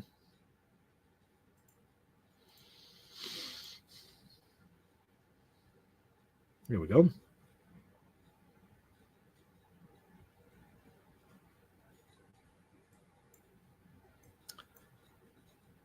Let me find the exact spot. Yeah, here it is. October 2013, McCarrick attended the annual Red Mass at the Cathedral in Washington, D.C. In mid-September 2015, McCarrick attended the celebration of the priesthood dinner in Boston. What was Vigano doing about any of this? Did he tell him, hey, stop doing that? McCarrick continued to participate in the consecration of bishops, including at masses concelebrated with Nuncio Vigano. For example, on the 4th of August 2014, feast day of St. John Vianney, at a mass attended by ecumenical and religious leaders, Cardinal W consecrated 3 new auxiliary bishops for New York, where participant concelebrants included Vigano and McCarrick. Did he raise any concerns? No, he did not. McCarrick remained on the board of the Papal Foundation during this period, and as he had since the inception of the foundation traveled to Rome at least once a year in that capacity, McCarrick also continued his customs of giving gifts to the Holy See officials at Christmas time. From 2013 to 2016, McCarrick resided on the second story of a modest house adjacent to the IVE Seminary in Hyattsville. Did Vigano ever look into that as he was told to do?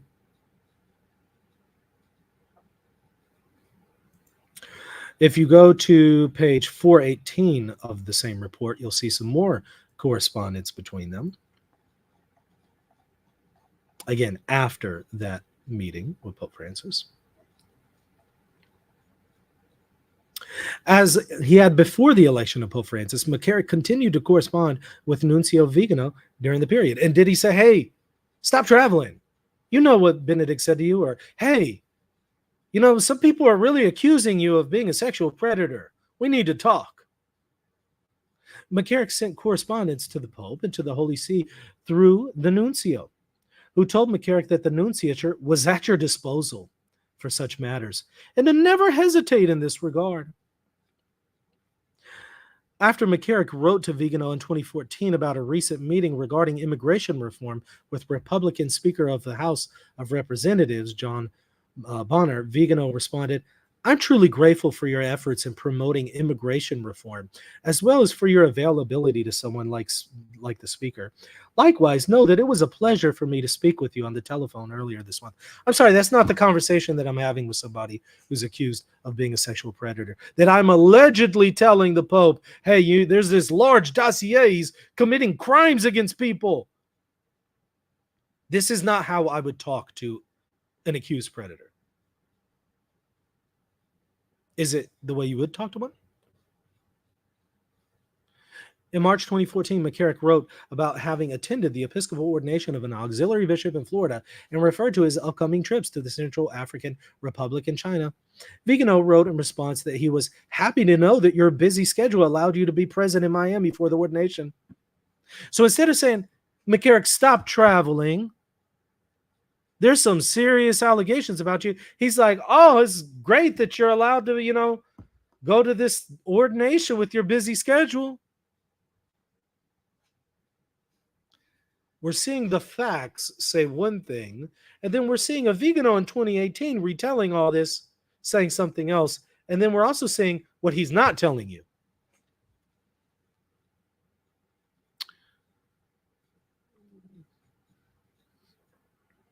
It continues. As indicated in his correspondence to Pope Francis, Cardinal Parolin and Nuncio Vigano, McCarrick's activities extended to several areas of the world that had drawn his attention for decades, including Cuba and China. With respect to Cuba, McCarrick acted at the request of the Obama administration to help foster better relations between Cuba and the United States, while keeping the Holy See informed of his activities. Would that have happened if Vigano had done what the Vatican told him to do? Just a question.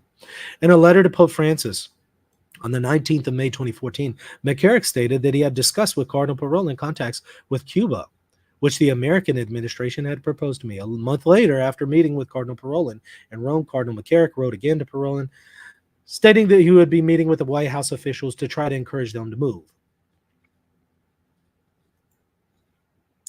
Let's go to page 426 to 427.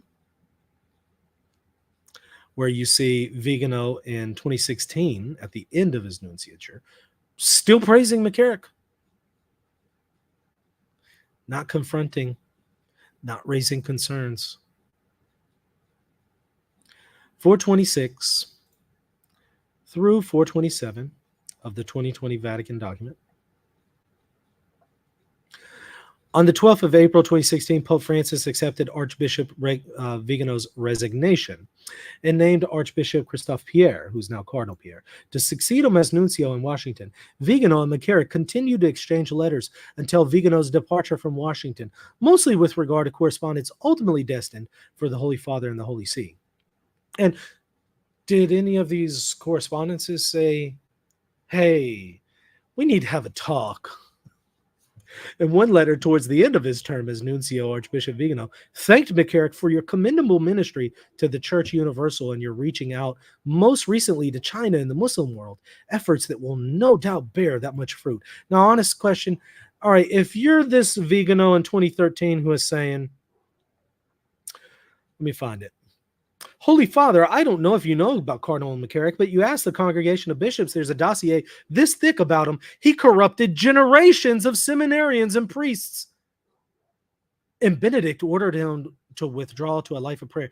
Now, a man who corrupted generations of seminarians and priests, are you going to tell a man that corrupted generations of seminarians and priests, according to your own words, are you going to say, thank you for your commendable ministry to the Church Universal? In 2016, 3 years after you're saying this guy corrupted generations? Is that how you would talk to somebody you believe corrupted generations of priests? Is that how you would talk to him?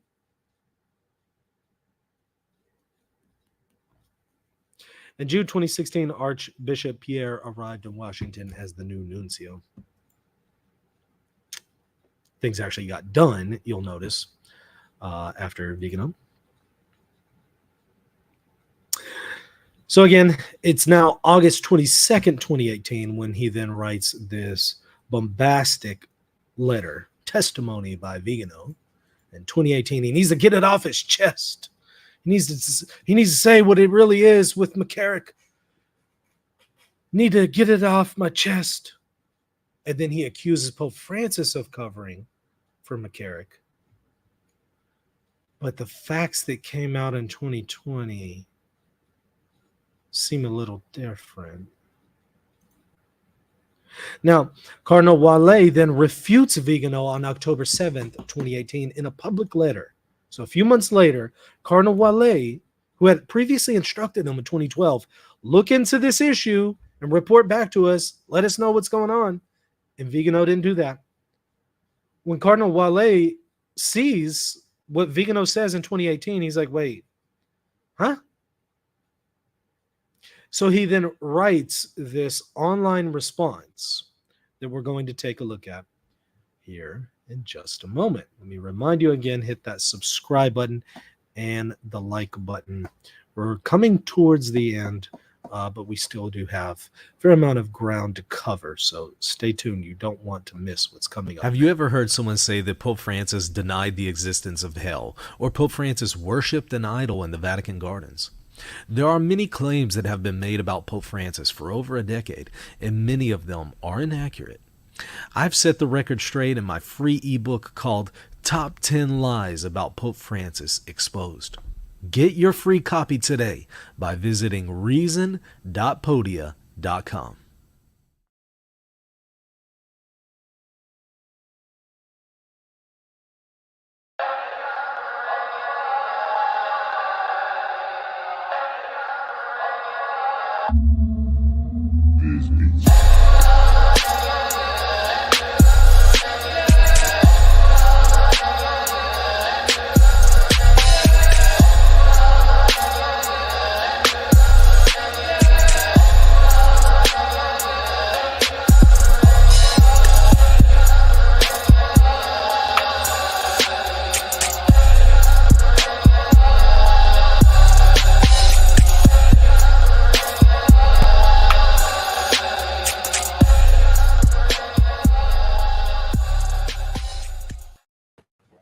You know, they say Michael Lofton is a problem. Yes. I hope that's very clear after this video. All right, so let's take a look at what Wale says to Vigano's bombastic 2018 retelling of events.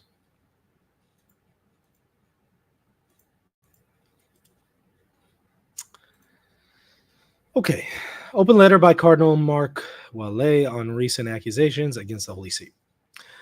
Cardinal Wale writes to his fellow brother, Archbishop Vigano, responding to his accusations according to his own personal knowledge. Today, the Holy See's press office published an open letter by Cardinal Wale, prefect for the Congregation for Bishops, regarding recent accusations against the Holy See. We provide a working translation into English. Dear fellow brother, Carlo Maria Vigano, in your last message to the media in which you denounced Pope Francis and the Roman Curia, you urged me to tell the truth about the facts which you interpret as an endemic corruption that has invaded the Church's hierarchy even with the highest level. With due pontifical permission, so he had permission from Pope Francis to publish this. I offer here my personal testimony as the prefect of the Congregation for Bishops regarding the events concerning Archbishop Emeritus of Washington, Theodore McCarrick, and his presumed links with Pope Francis, which constitute the subject of your sensational public denunciation, as well as your demand that the Holy Father resigned.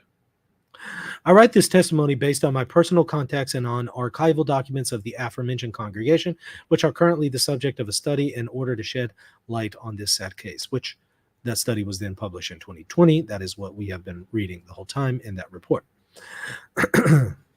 First of all, allow me to say to you with complete sincerity, by virtue of the good collaborative relationship that existed between us when you were the nuncio in Washington, that your current position appears incomprehensible and extremely deplorable to me. Not only because of the confusion that it sows in the people of God, but also because your public accusations seriously damage the reputation of the successors of the apostles.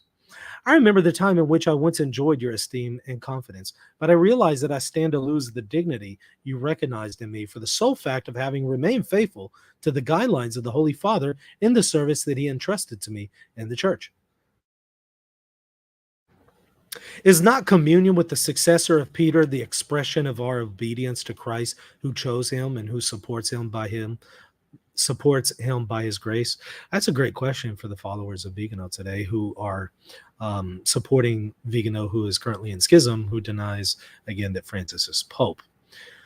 My interpretation of Amor Laetitia, which you criticize, is written out of this fidelity to the living tradition, of which Francis has given us an example through the recent modification of the Catechism of the Catholic Church regarding the question of the death penalty.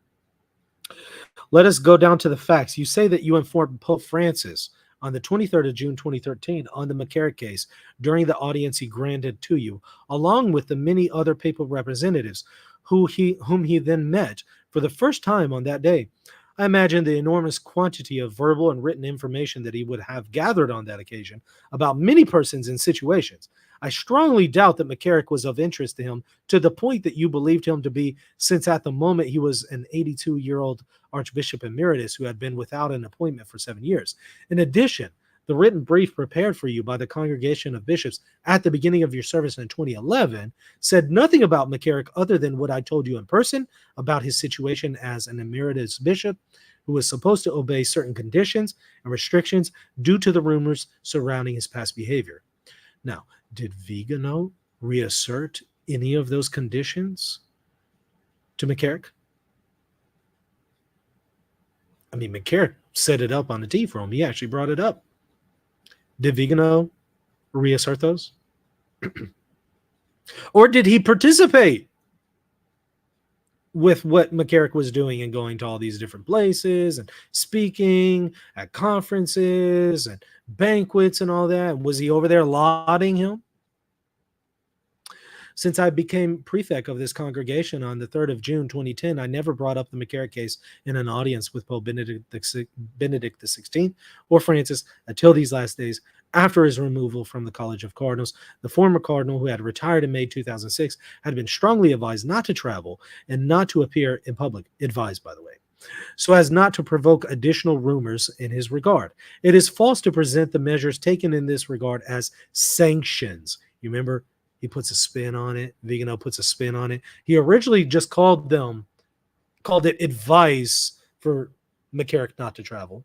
Advice that Vigano never restated to McCarrick. He later on puts a spin on it in 2018 saying, yeah, there's these sanctions on McCarrick. Sanctions decreed by Pope Benedict XVI and revoked by Pope Francis. So he says, Benedict put these sanctions on McCarrick and Francis revoked him and Francis promoted him. Which Vigano are we to believe? The one who previously said it was advice? Or the one who now says it's sanctions? And the one who's now shifting blame onto Pope Francis? After re-examining the archives, I can ascertain that there are no corresponding documents signed by either pope. Neither is there a note of an audience with my predecessor, Cardinal Ray, giving Archbishop McCarrick an obligatory mandate of silence and to retire to a private life carrying canonical penalties. That's because there was never anything official. It was just advice from Benedict. The reason being that at that time, unlike today, there was not sufficient proof of his alleged guilt. And there would have been if Vigano had looked into this issue more as he was told to do by the Vatican. Seems to me that's the way it comes across. Hence, the position of the congregation was inspired by prudence, and my predecessor's letters, as well as mine, reiterated through Apostolic Nuncio Sambi, and then also through you, urging a discreet style of life, of prayer and penance for his own good and that of the church. His case would have been the object of new disciplinary measures had the nunciature in Washington or whatever source provided us with recent and decisive information regarding his behavior. Something Vigano was told to do and never did. I hope, like many others, out of respect for the victims and the need for justice, that the investigation underway in the United States and in the Roman Curia will finally offer us a critical, comprehensive view on the procedures and the circumstances of this painful case so that such events are not repeated in the future. How is it that this man of the church, whose inconsistency is recognized today, was promoted on several occasions, even to the point of being invested with the highest function of Archbishop of Washington and Cardinal? I don't know, maybe because there were people out there not confronting him. I myself am extremely surprised by this and recognize the defects in the selection process undertaken in his case. Without entering here into details, it needs to be understood that the decisions taken by the Supreme Pontiff are based on information available at a precise moment, which constitute the object of a careful judgment, which is not infallible. These were judgments made by John Paul II and Benedict XVI. It seems unjust to me to conclude that the persons in charge of the prior discernment are corrupt, even though, in this concrete case, some suspicions provided by witnesses should have been further examined. And who should have examined them? You know the answer to that question. The prelate in question knew how to defend himself very skillfully regarding the doubts that were raised about him. On the other hand, the fact that there may be persons in the Vatican who practice and support behavior contrary to the gospel values regarding sexuality does not authorize us to generalize and declare this or that person as unworthy and as accomplices, even including the Holy Father himself, something that Vigano does. Should not the ministers of truth be the first to avoid calumny and defamation themselves? Good question. Dear Papal Representative Emeritus, I tell you frankly that I believe it is incredible and unlikely from many points of view to accuse Pope Francis of having covered up and having full knowledge of the facts of this presumed sexual predator, and therefore of being an accomplice in the corruption rampant in the Church to the point of considering him unfit to continue his reforms as the first shepherd of the Church, because he then says, Vigano says, Francis should resign because he covered up McCarrick. I cannot understand how you could allow yourself to be convinced of this monstrous accusation, which has no standing. Francis has nothing to do with the promotion of McCarrick to New York, Metuchen, Newark, or Washington. He divested him from the dignity of cardinal when a credible accusation of the abuse of a minor became evident. Now, when a credible accusation became evident to Vigano, what did Vigano do? I have never heard Pope Francis allude to this self-styled advisor during his pontificate regarding nominations in America, though he does not hide the trust that he has in some of the bishops. I presume that they are not preferred by you or by those friends who support your interpretation of the facts. I therefore consider it to be aberrant that you should profit by the horrible scandal of the sexual abuse of minors in the United States to inflict such an unprecedented and unmerited blow on the moral authority of your superior, the Supreme Pope. Wow. I have the privilege of meeting at length each week with Pope Francis in order to deal with the nomination of bishops and the problem that affect their office. I know very well how he handles persons and problems, very charitably, mercifully, attentively, and seriously, as you yourself have experienced. Regarding how you concluded your last message, apparently very spiritual, mocking and casting doubt on his faith, seemed to be really too sarcastic, even blasphemous. Such a thing cannot come from God's Spirit. Boy, he was right about Vigano, because Vigano goes on to do everything he's done in the last, 6 years after this, and to enter into schism. Dear fellow brother, I truly want to help you retrieve communion with him who is the visible guarantor of the Catholic Church's communion. Wow. How sad. He didn't gain that. He just broke communion with Pope Francis altogether by saying that Francis isn't the Pope. I understand that bitterness and disappointments have been part of your journey in the service to the Holy See, but you cannot conclude your priestly life in this way, in open and scandalous rebellion, which is inflicting a very, very painful wound on the bride of Christ, whom you claim to serve better, thus aggravating the division and confusion in the people of God. Wow. And it just got worse after that, didn't it? In what other way can I respond to your request other than to say, come out of hiding, repent from this revolt, and retrieve better feelings towards the Holy Father instead of exacerbating hostility against them? How can you celebrate the Holy Eucharist and pronounce his name in the canon of the Mass? Well, it turns out he doesn't do that. Maybe he wasn't doing it even then. I don't know. Maybe he was, maybe he wasn't. He doesn't do it now. How can you pray the Holy Rosary, the prayer to St. Michael the Archangel and to the Mother of God, condemning him whom she protects and accompanies every single day in his heavy and courageous ministry? If the Pope were not a man of prayer, if he were attached to money, if he were one who favors the rich to the detriment of the poor, if he did not demonstrate an untiring energy in welcoming all who are poor, giving them generous comfort of his word and actions, were not multiplying all the means possible to proclaim and communicate the joy of the gospel to everyone in the church and even beyond its visible frontiers. That's a long run-on sentence. If he were not extending a hand to families, he's like the Apostle Paul in Ephesians. If he were not extending a hand to families, to the elderly who are abandoned, to the sick in spirit, and in one body, above all to the young in search of happiness, then someone else could perhaps be preferable, according to you, with different diplomatic and political attitudes. But I, who have been able to know him well, cannot put into question his personal integrity, his consecration and mission, and above all, the charisma and peace that dwell and held by God's grace and the power of the risen one. Wow, that was one sentence. Goodness. Oh. Responding to your unjust and unjustified attack, dear Vigano, I therefore conclude that the accusation is a political maneuver without any real foundation to be able to incriminate the Pope. And why did he do that? Why? Was it deflection? Was it to cover up some of the own issues of negligence on his part?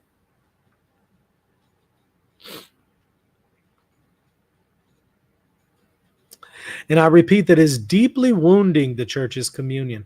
It would please God that this injustice be quickly repaired and that Pope Francis might continue to be recognized for who he is, an eminent pastor, a compassionate and firm father, a prophetic charism for the church and for the world. May he continue his missionary reform joyfully and in full confidence, comforted by the prayer of the people of God and the renewed solidarity of the entire church with Mary, Queen of the Rosary. Now, you know what happened to Cardinal Wallet after this. Shortly after this, after confronting Vigano in this very public way, Cardinal Wallet was then accused publicly by a lady of sexual abuse from way back in the day. It was never substantiated. And Cardinal Wallet considered it so defamatory that he then sued her for defamation. A suit that still seems to be in the process. So he says she completely defamed him. Where does she come from? Why does she come up with these allegations after he confronts Vigano? I don't know. Just asking a question. I'm just a theologian with a webcam. All right, so we've seen some fact checking here from Vigano's 2018 claims, and some things were not adding up. I'll show you a few other things that don't add up from his 2018 claims compared to the 2020 Vatican report. And of course, this is not exhaustive, but it does show concretely that the 2018 letter from Vigano, filled with all sorts of accusations, that would take probably a month to engage because there's so many accusations in there. I do want to at least establish that you can clearly see some inconsistencies with the facts versus with what Vigano presented in 2018, which certainly casts doubt on the reliability and credibility of Vigano and his claims, especially in the 2018 report and subsequently. Let's take a look at page 183 of the 2020 document. Page 183.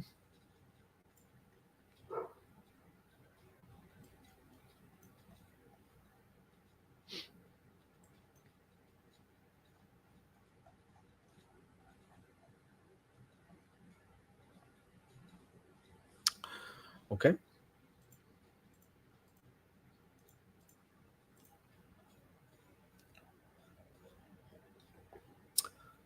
John Paul II appointed McCarrick Archbishop of Washington on the 21st of November 2007. On the 23rd of November 2000, after learning of the appointment, Archbishop McCarrick penned a handwritten letter to Pope John Paul II.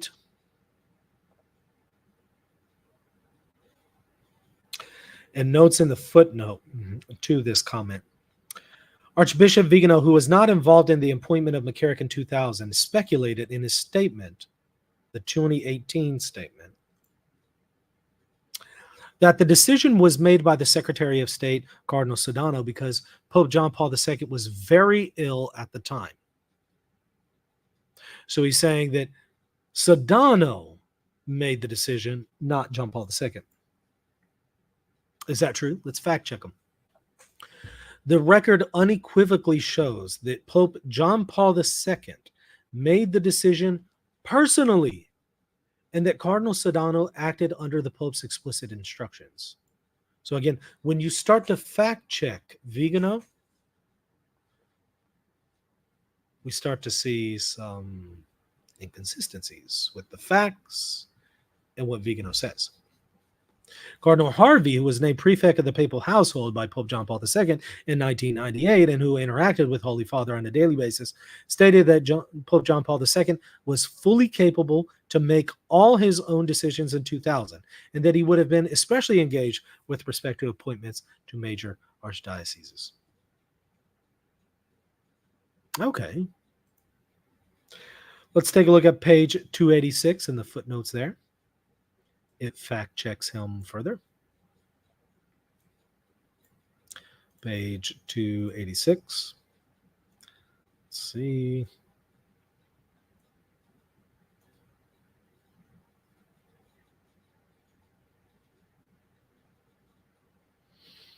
In his public statement on the 22nd of August, 2018, again, that 2018 letter against Pope Francis and many others, Vigano claimed that his 2006 and 2008 memoranda urged the superiors to intervene as soon as possible by removing the cardinal's hat from Cardinal McCarrick, and that he should be subjected to the sanctions established by the Code of Canon Law, which also provide for reduction to the lay state. Vigano's statement at 2317 Acta 15101-02, in reality, as demonstrated by the full text of his memoranda, which I read to you at the beginning of the show. Vigano had carefully noted at the time that sanctions would only be appropriate if the allegations were true and proven, and that a procedure for determining the truth of the allegations would require an instruction from the Pope. And whenever he was instructed by the Vatican to look into things, did he? In a public statement, Archbishop Vigano also wrote that nuncios Montalvo and Sambi did not fail to inform the Holy See immediately as soon as they learned of Archbishop McCarrick's gravely immoral behavior with seminarians and priests. Vigano's statement, and then they mention Acta 15-10001. In fact, neither the Montalvo or Sambi claimed to have found clear evidence that McCarrick had engaged in immoral conduct with seminarians or priests. Specifically, Nuncio Montalvo concluded after an investigation in June 2000 that the accusations were against the prelate are neither definitively proven nor completely groundless. Although Nuncio Sambi forwarded allegations previously made by Priest 1 and Priest 2 in late 2006, he wrote in January 2007 that the rector and the caretaking family at the Redemptoris Mater Seminary were convinced that the cardinal's pious sincerity, his sensitivity, conscience, and his moral rigor make the possibility of immoral behavior unthinkable. In the subsequent report from May 2008, discussed below, Nuncio Sambi likewise did not present any definitive evidence of McCarrick's sexual misconduct with others. It says, with respect to McCarrick's residence at the seminary, Sambi reporting that the person responsible for the neo-catechumenals stated that McCarrick was touchy-feely, but that no seminarian had ever confided to him that he was the object of gestures or equivocal words from the cardinal. Let's go to page 287, footnote 929. Similar to his statement regarding the 6th of December 2006 memorandum, Vigano wrote that his 2008 memorandum was also never returned to the personnel office, and I was greatly dismayed at my superiors for the inconceivable absence of any measure against the cardinal and for the continuing lack of any communication with me since my memo in 2006. Pretty interesting thing to say, given everything we've seen. Vigano's statement, at the time, Vigano was aware, as he stated in his own memoranda, that fact-finding or judgment regarding McCarrick would have required the intervention of the Pope. However, he may have been unaware that the matter had been commented upon by his superiors and brought directly to the attention of Benedict XVI. Moreover, there was nothing unusual in the fact that memorandum was not returned to Archbishop Vigano, who was a subordinate in the Roman Curia without final decisional authority. Finally, as explained below, Cardinal Ray did take certain measures in June 2008, just a month after Vigano's second memorandum, and not as Vigano wrote in 2009 or 2010. More fact-checking, Vigano. Pages 341 to 342 in the footnote there, 341. Let's go to it.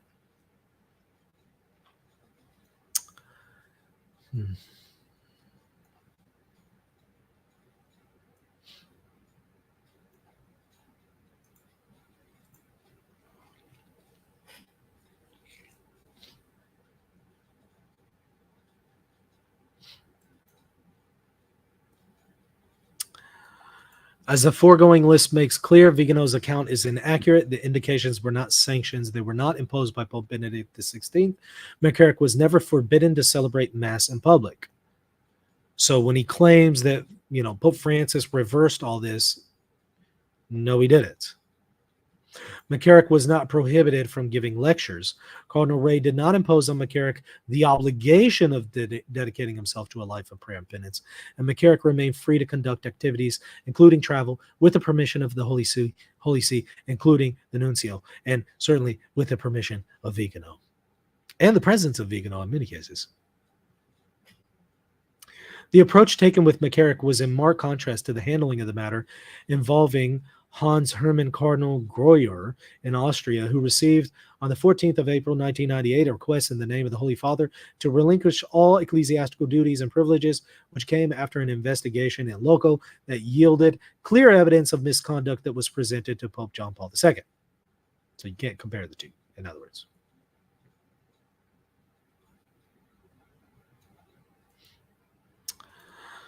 Let's go to,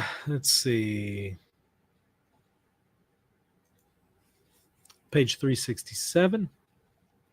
Some more fact-checking on Vigano. Certainly not exhaustive in nature, but enough to establish the fact that you can't take Vigano's word for it, to say the least.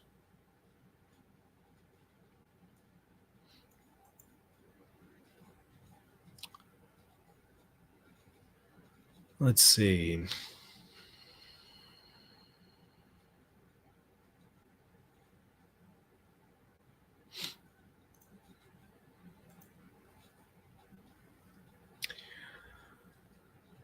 On October 2011, Pope Benedict XVI appointed Archbishop Vigano as Apostolic Nuncio to the United States. The written instructions provided to Archbishop Vigano from the Congregation for Bishops prior to his arrival at the nunciature in Washington, D.C., made no mention of McCarrick. However, Cardinal W, who had become prefect in the late 2010, recalled telling Vigano in person that McCarrick was supposed to adhere to certain conditions and restrictions due to some rumors surrounding his past behavior.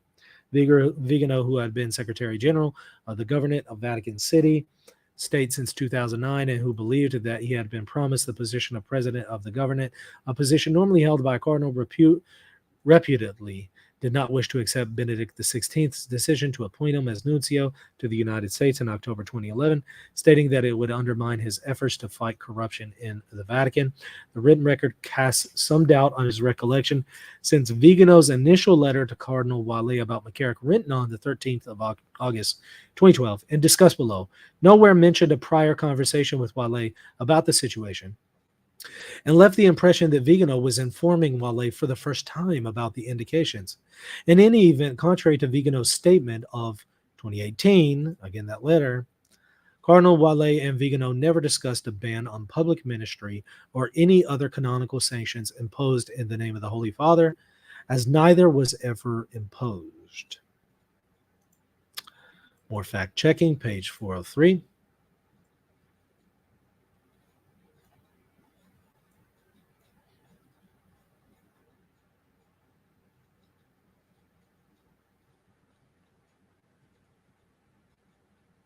Following the Holy Father's address to the papal representatives gathered at the Apostolic Palace on the 21st of June 23, Pope Francis individually greeted over 100 nuncios present, including Vigano.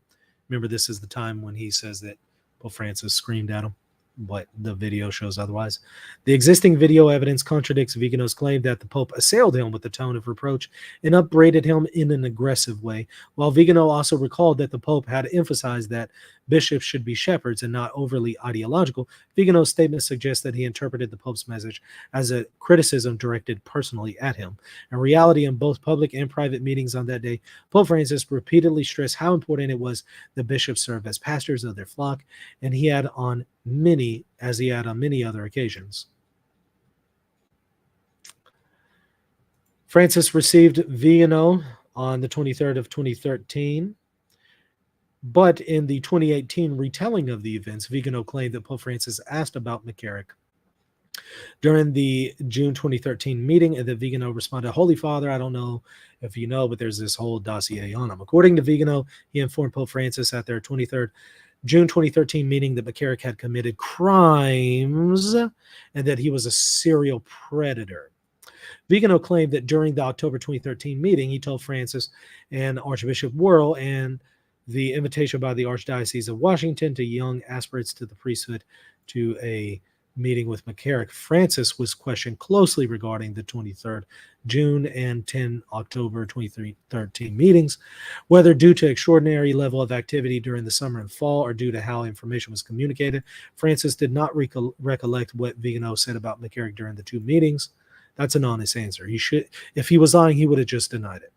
However, because McCarrick was a cardinal known personally to him, Francis was certain that he would have remembered had Vigano spoken about McCarrick with any force or clarity. Pope Francis was also certain Vigano never told him that McCarrick had committed crimes against any person, whether adult or minor.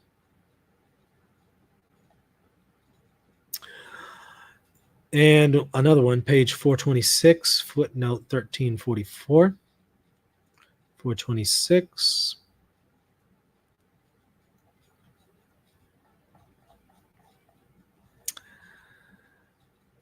And we're going to footnote 1344. Footnote 1344.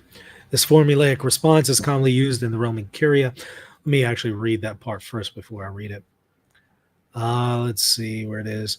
On March 16th of 2015, Archbishop Becciu responded to Vigano's May 2014 letter concerning the travels undertaken by Theodore McCarrick.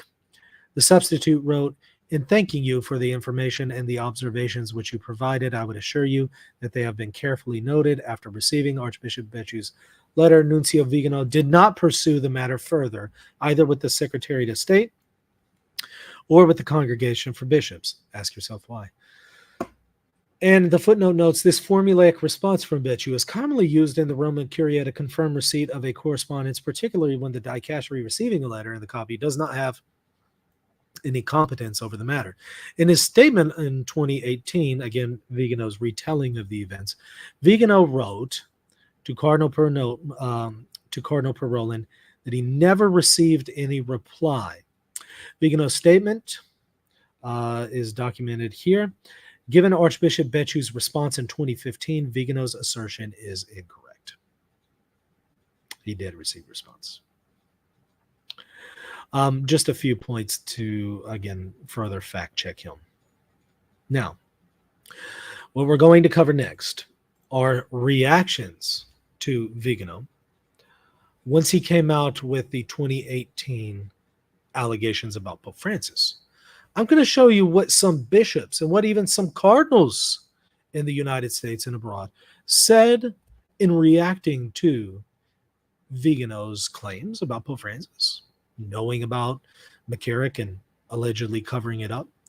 And then I'm going to ask some very important questions, but right after this break. Hey friends, are you thinking about converting to Eastern Orthodoxy? If so, I have the book just for you. It's called Answering Orthodoxy. In this book, I engage all of the objections that Eastern Orthodox have against the Catholic Church. I respond to all of them, refute them, and I show why the Catholic Church alone possesses the fullness of the faith.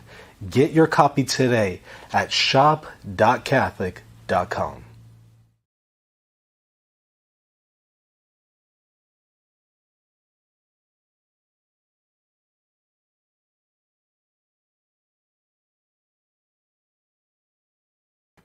All right. So, show you a few reactions.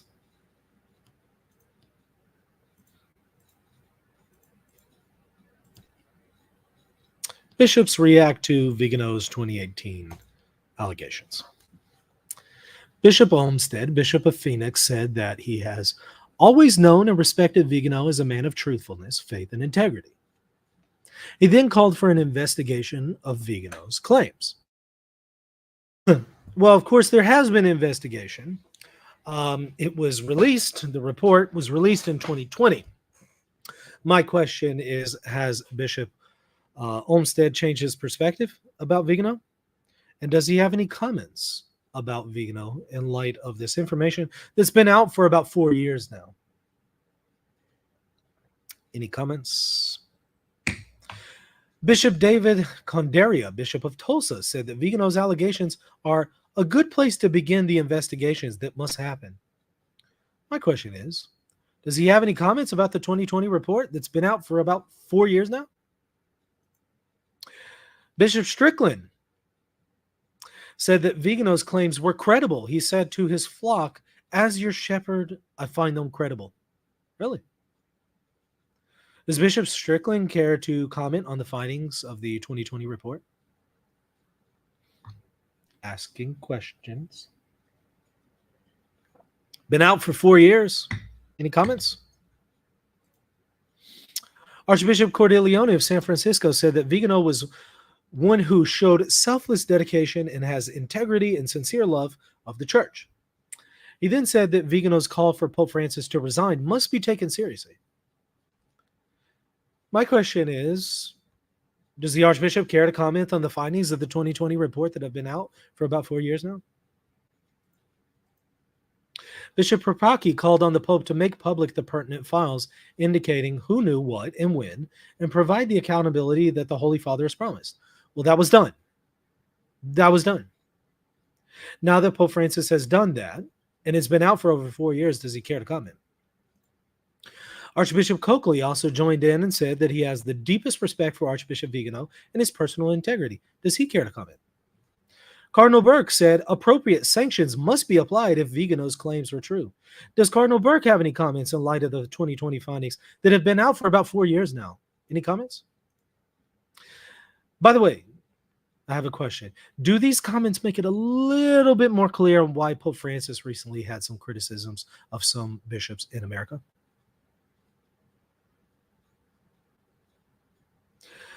As I noted, one bishop was dismayed that Pope Francis made these comments.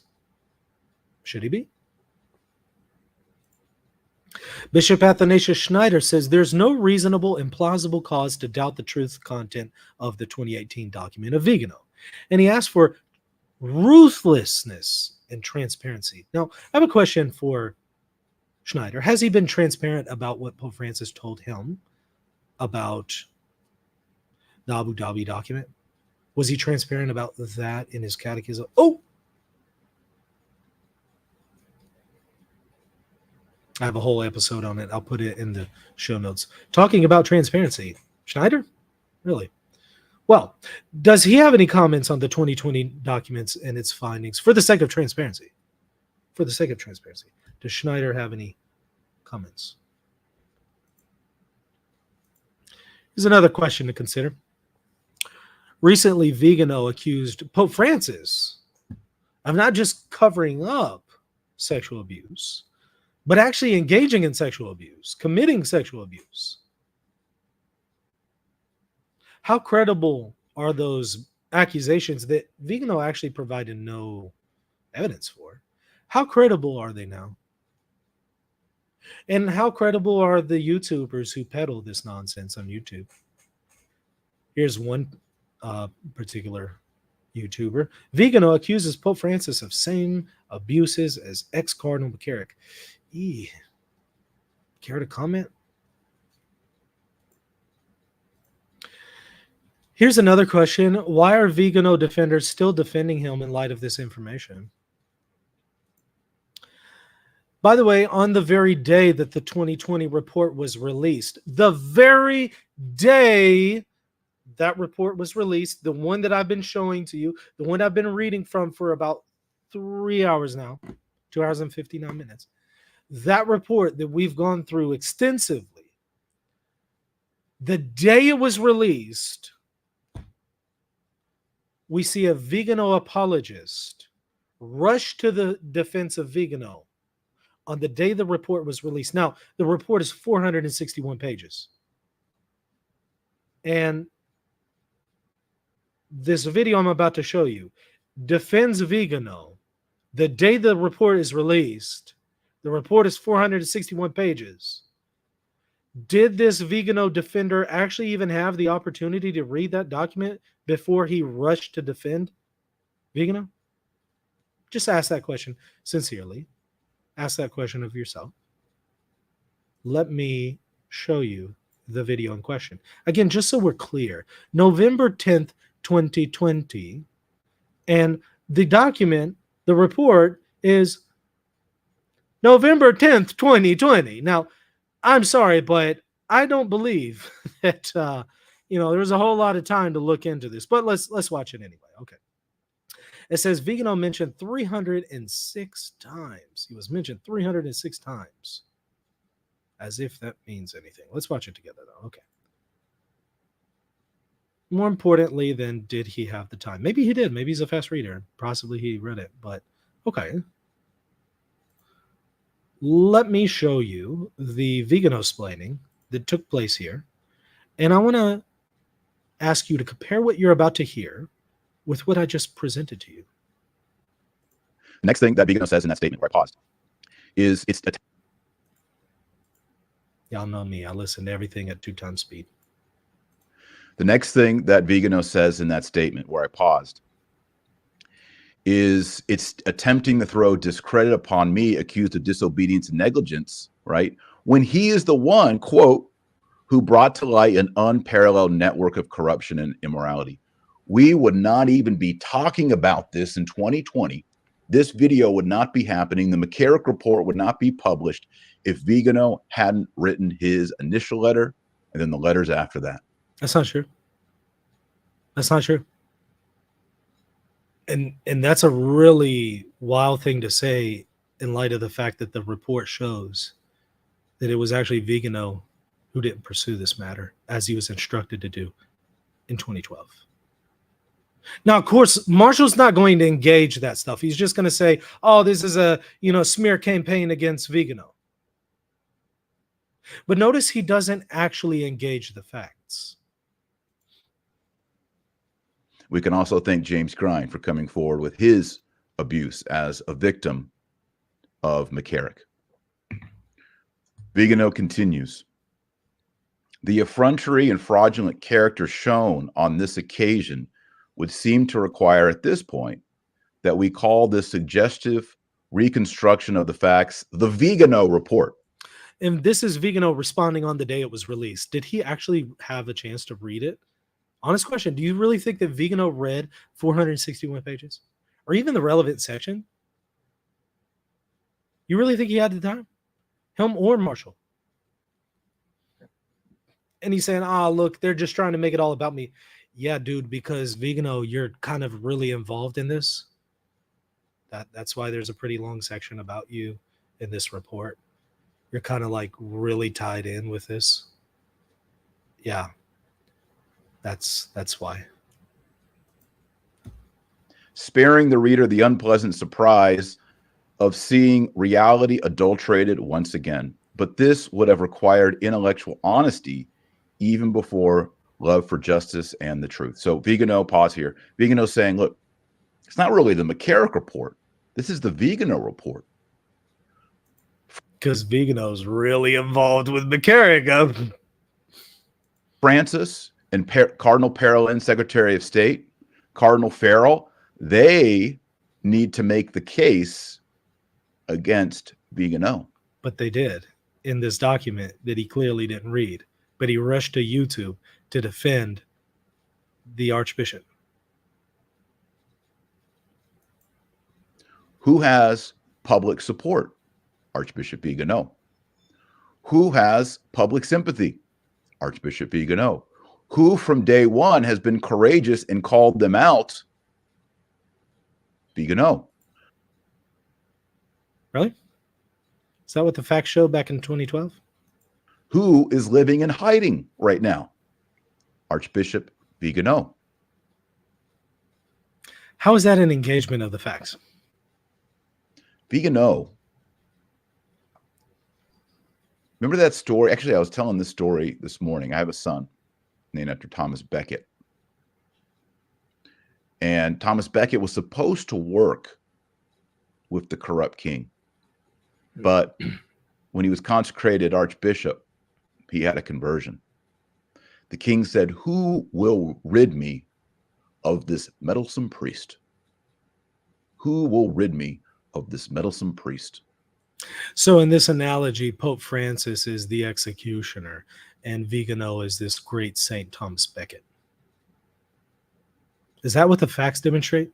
The facts that Marshall's not engaging with and probably isn't aware of, because it looks to me like he probably didn't even read the report. And I can't help but wonder if that same quote echoes through the hallways of Vatican City when they think and speak of Archbishop Vigano. Who will rid us of this meddlesome priest who keeps going to the public and telling the public the things that we were never supposed to talk about in public? Oh, he didn't tell us about how he was told by the Vatican in 2012 to investigate McCarrick, and he didn't do that. He didn't tell us that. He left that part out, in addition to about 3 other hours of material I just shared with you. Why are these guys covering for him? So they're now trying to discredit the man. Archbishop Vigano, this is written this morning, by the way, it's brand new. Listen to the gaslighting. So it's the Vatican trying to discredit Vigano, not Vigano trying to discredit the Vatican and Pope Francis. Yeah, that makes sense. Okay. Hot off the internet press. He concludes in his final paragraph, quote, Archbishop Vigano, "Unlike many characters involved in the story, I do not have any reason to fear that the truth will contradict my denunciations, nor am I in any way blackmailable. Anyone who launches unfounded accusations with the sole purpose of distracting the attention of public opinion will have the bitter surprise of finding that the operation conducted against me will not have any effect." Boy, that's some gaslighting. Notice that Vigano's not engaging the facts that were just presented. He's not engaging any of that. And he certainly couldn't have, because clearly he didn't read it when he made that statement. Did Marshall record the video before the document was out? Would that make any of this even better? That would make it worse, right? Other than giving further proof of the corruption and bad faith of those who for too long have been silent, made denials, and turned their gaze elsewhere, who today must be held accountable. The Vatican fiction continues. Vatican fiction? Huh. Sounds like Vigano and Marshall fiction to me. End quote. Carlo Maria Vigano, Archbishop, November 10, 2020. But what's he saying here? He's getting ready to go to war. He says anyone who launches unfounded accusations with the sole purpose of distracting the public attention of the public opinion will have the bitter surprise. What's the bitter surprise? Sounds like a threat to me. Is that why maybe nobody's really talked about this? Is that why nobody's really asked the questions in 2020? Because Vigano sounds like he's threatening people if they do just that. That's the way it comes across to me. Surprise of finding that the operation conducted against me will not have any effect other than giving further proof of the corruption. He says he is not blackmailable. He's saying there's no dirt on me. He's saying, do you want to go to war? Let's go to war. Boy, I like that. I like the sound of that. Archbishop Vigano has thrown down the episcopal gauntlet. That didn't age well. Wow. I see an imminent public excommunication coming, Truth Brigade says.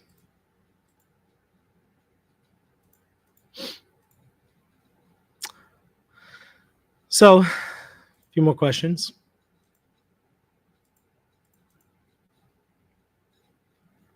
Share my screen.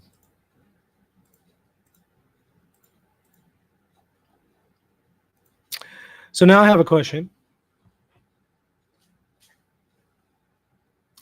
Why didn't the Vigano defenders, like the one you just saw, walk you through the document, the 2020 document, just like I did, and present the facts that I presented to you? Why didn't they do that? Instead, we got a bunch of Vigano-splaining, veiled threats, gaslighting, but no engagement with the facts. On the very day it was released, from people who likely didn't even read it.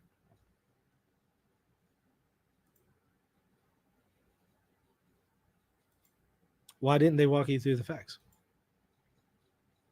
Is it possible the Vigano defenders read through the entire 461-page document or even the relevant section before they rushed to YouTube to defend Vigano?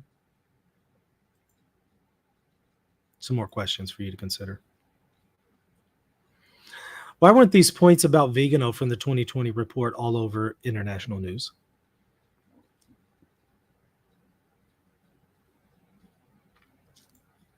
Why weren't these points covered all over Catholic media? Why weren't these points discussed all over Catholic social media? So let's be honest. I want to ask a question. Is this the first time you learned about what I presented here? And if so, ask yourself why that is. Why is there only a little tiny paragraph, by the way, about the 2020 report that I just showed to you on Vigano's Wikipedia page? That's a curious question. There's really long stuff about the claims that he makes in 2018, but a little tiny paragraph on this very long and extensive document from 2020, little tiny section that doesn't engage probably 90% of the things I just presented to you. I'm just asking questions. What happened to Vigano, again, between 2008 and 2011? We saw a really radical shift, what appears to be a radical shift. Somebody who's concerned about sexual abuse in 2006, 2008, to somebody who doesn't really pursue the issue beginning in 2011 to 2016, but then who then later on retells the story as if he were serious about it, doing everything he could, and it's Pope Francis's fault. He's covering for it.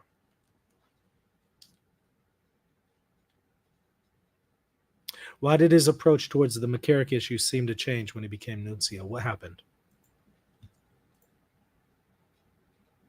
I also want you to consider the following. All of the following points and more have been debunked so far, right here on this channel. The Pope worshipped Pachamama in the Vatican. The Pope engaged in a pagan service during his Canada visit. The Pope denied the existence of hell. The Pope denies evangelization. The Pope denies Catholic dogmas. The Pope can't change the Roman Rite. The Pope teaches a death penalty heresy. The Pope's Amor Laetitia controversy is heretical. The Pope's Fiducia gay blessings controversy. Pope Francis blesses gay marriage. The Pope Francis and McCarrick controversy. All these things have been debunked. Now, are you noticing any common denominators with those who fed you these lies? The lies who have been debunked? Any common denominators? Any people that you're kind of noticing, hey, that guy keeps showing up in this stuff over here. And hey, that guy too keeps showing up in this stuff over here. And And are you noticing a pattern? Let me give you an example. Spread false accusations without evidence. Ignore evidence showing the accusations are false, and then continue to repeat the lie. Rinse and repeat. You noticing a pattern here?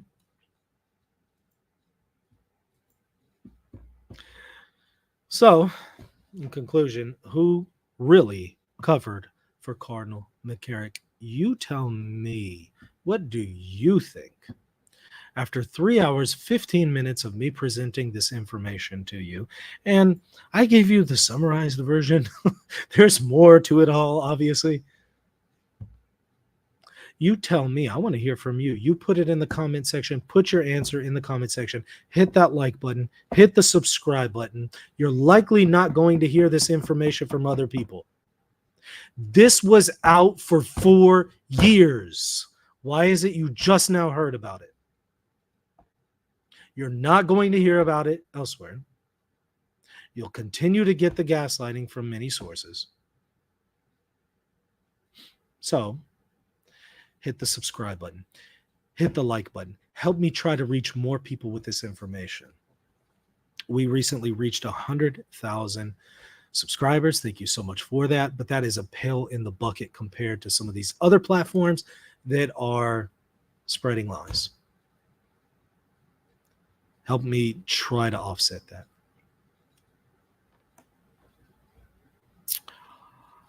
Anyways, I hope you all enjoyed this. Hit the like button, again, subscribe button, and also check me out, patreon.com/Reason and Theology. If you want to support this channel financially, this is how I provide for my family. So if you want to support what I'm doing here, definitely consider supporting me at Patreon. You get access to extra content, or Locals. I also have a reasonandtheology.locals.com account where you get access to the extra content, or you can join right here on YouTube. But I don't recommend that you join the channel membership on YouTube, because YouTube pulled that scheme where they tried to demonetize me, and then y'all thankfully put enough pressure on YouTube where they had to embarrassingly reverse their unjust decision and remonetize me. But ever since then, I've just noticed, yeah, if they do that to me without any kind of warning and unjustly, probably not a good idea. So I would rather recommend that you join on Patreon or Locals. All right, that's going to do it. We'll see you later. God bless.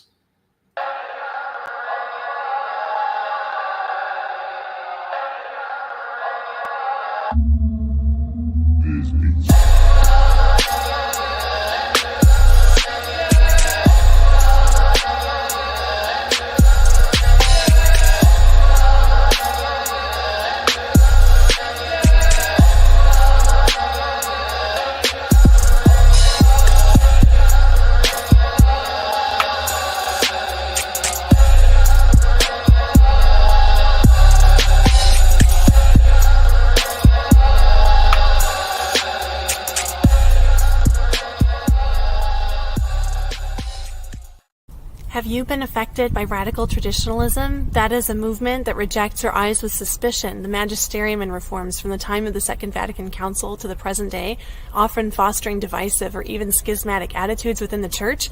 If you are someone who has been impacted by that movement, or who wants to understand better its impact on the Church, then we are having an in-person conference just for you. This groundbreaking event, held in the scenic southwestern Treasure State of Montana, will include talks, communal liturgy, the hours in Mass, meals, and time for convivial conversation. Join us for spiritual invigoration, education, inspiration, and to connect with other Catholics who have traveled a road similar to yours. We hope this will be for you a family reunion, a retreat, and a conference all rolled into one. We're excited to welcome you to this event. The following speakers have been approved by the Diocese of Helena and will present at the conference: Mr. Jeremiah Bannister of Paleocrat Diaries, Sister Mary Eucharista of Sisters of Mary, Mother of the Church, Mr. Andrew Bartel, a lay Dominican of the Province of the Most Holy Name of Jesus, Mr. Dom Dalmaso of the Logos Project, Father Eric Gilbaugh, priest of the Diocese of Helena.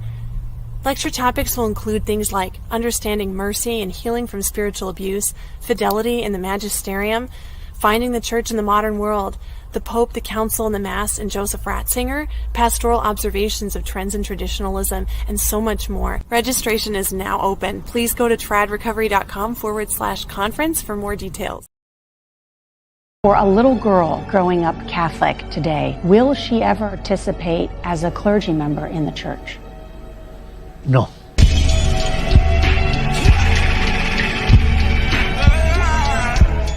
He shut that down.